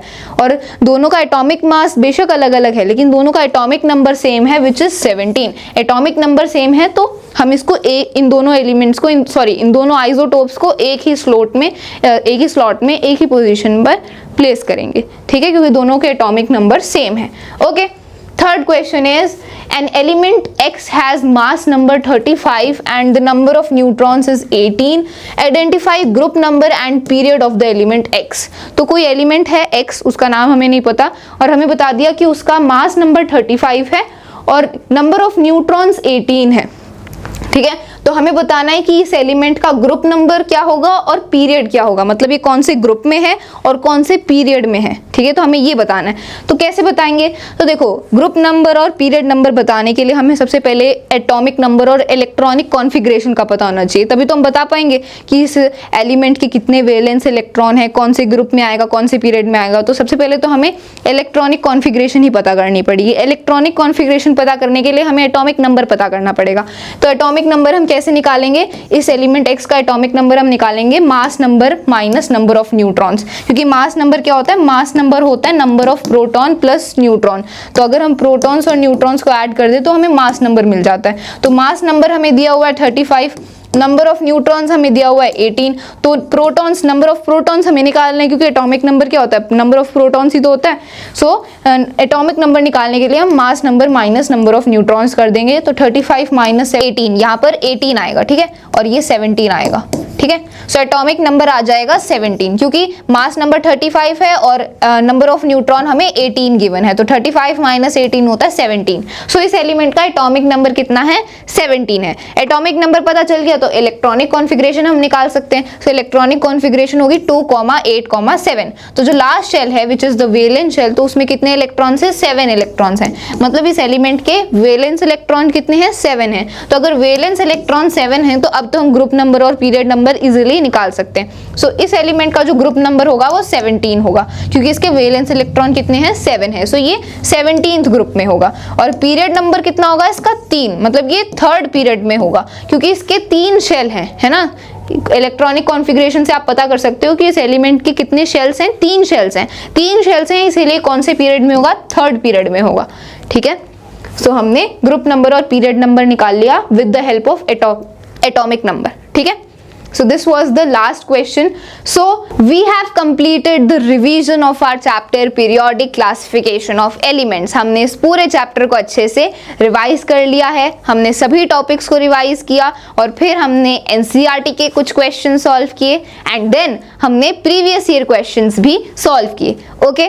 सो अब आपको ये पूरा चैप्टर बुक में से पढ़ना है, फिर आपको NCERT के सारे क्वेश्चंस को सॉल्व करना है एंड देन ज़्यादा से ज़्यादा प्रीवियस ईयर क्वेश्चंस को सॉल्व करना है, तब आपका ये चैप्टर पूरा 100% क्लियर हो जाएगा, ओके। So that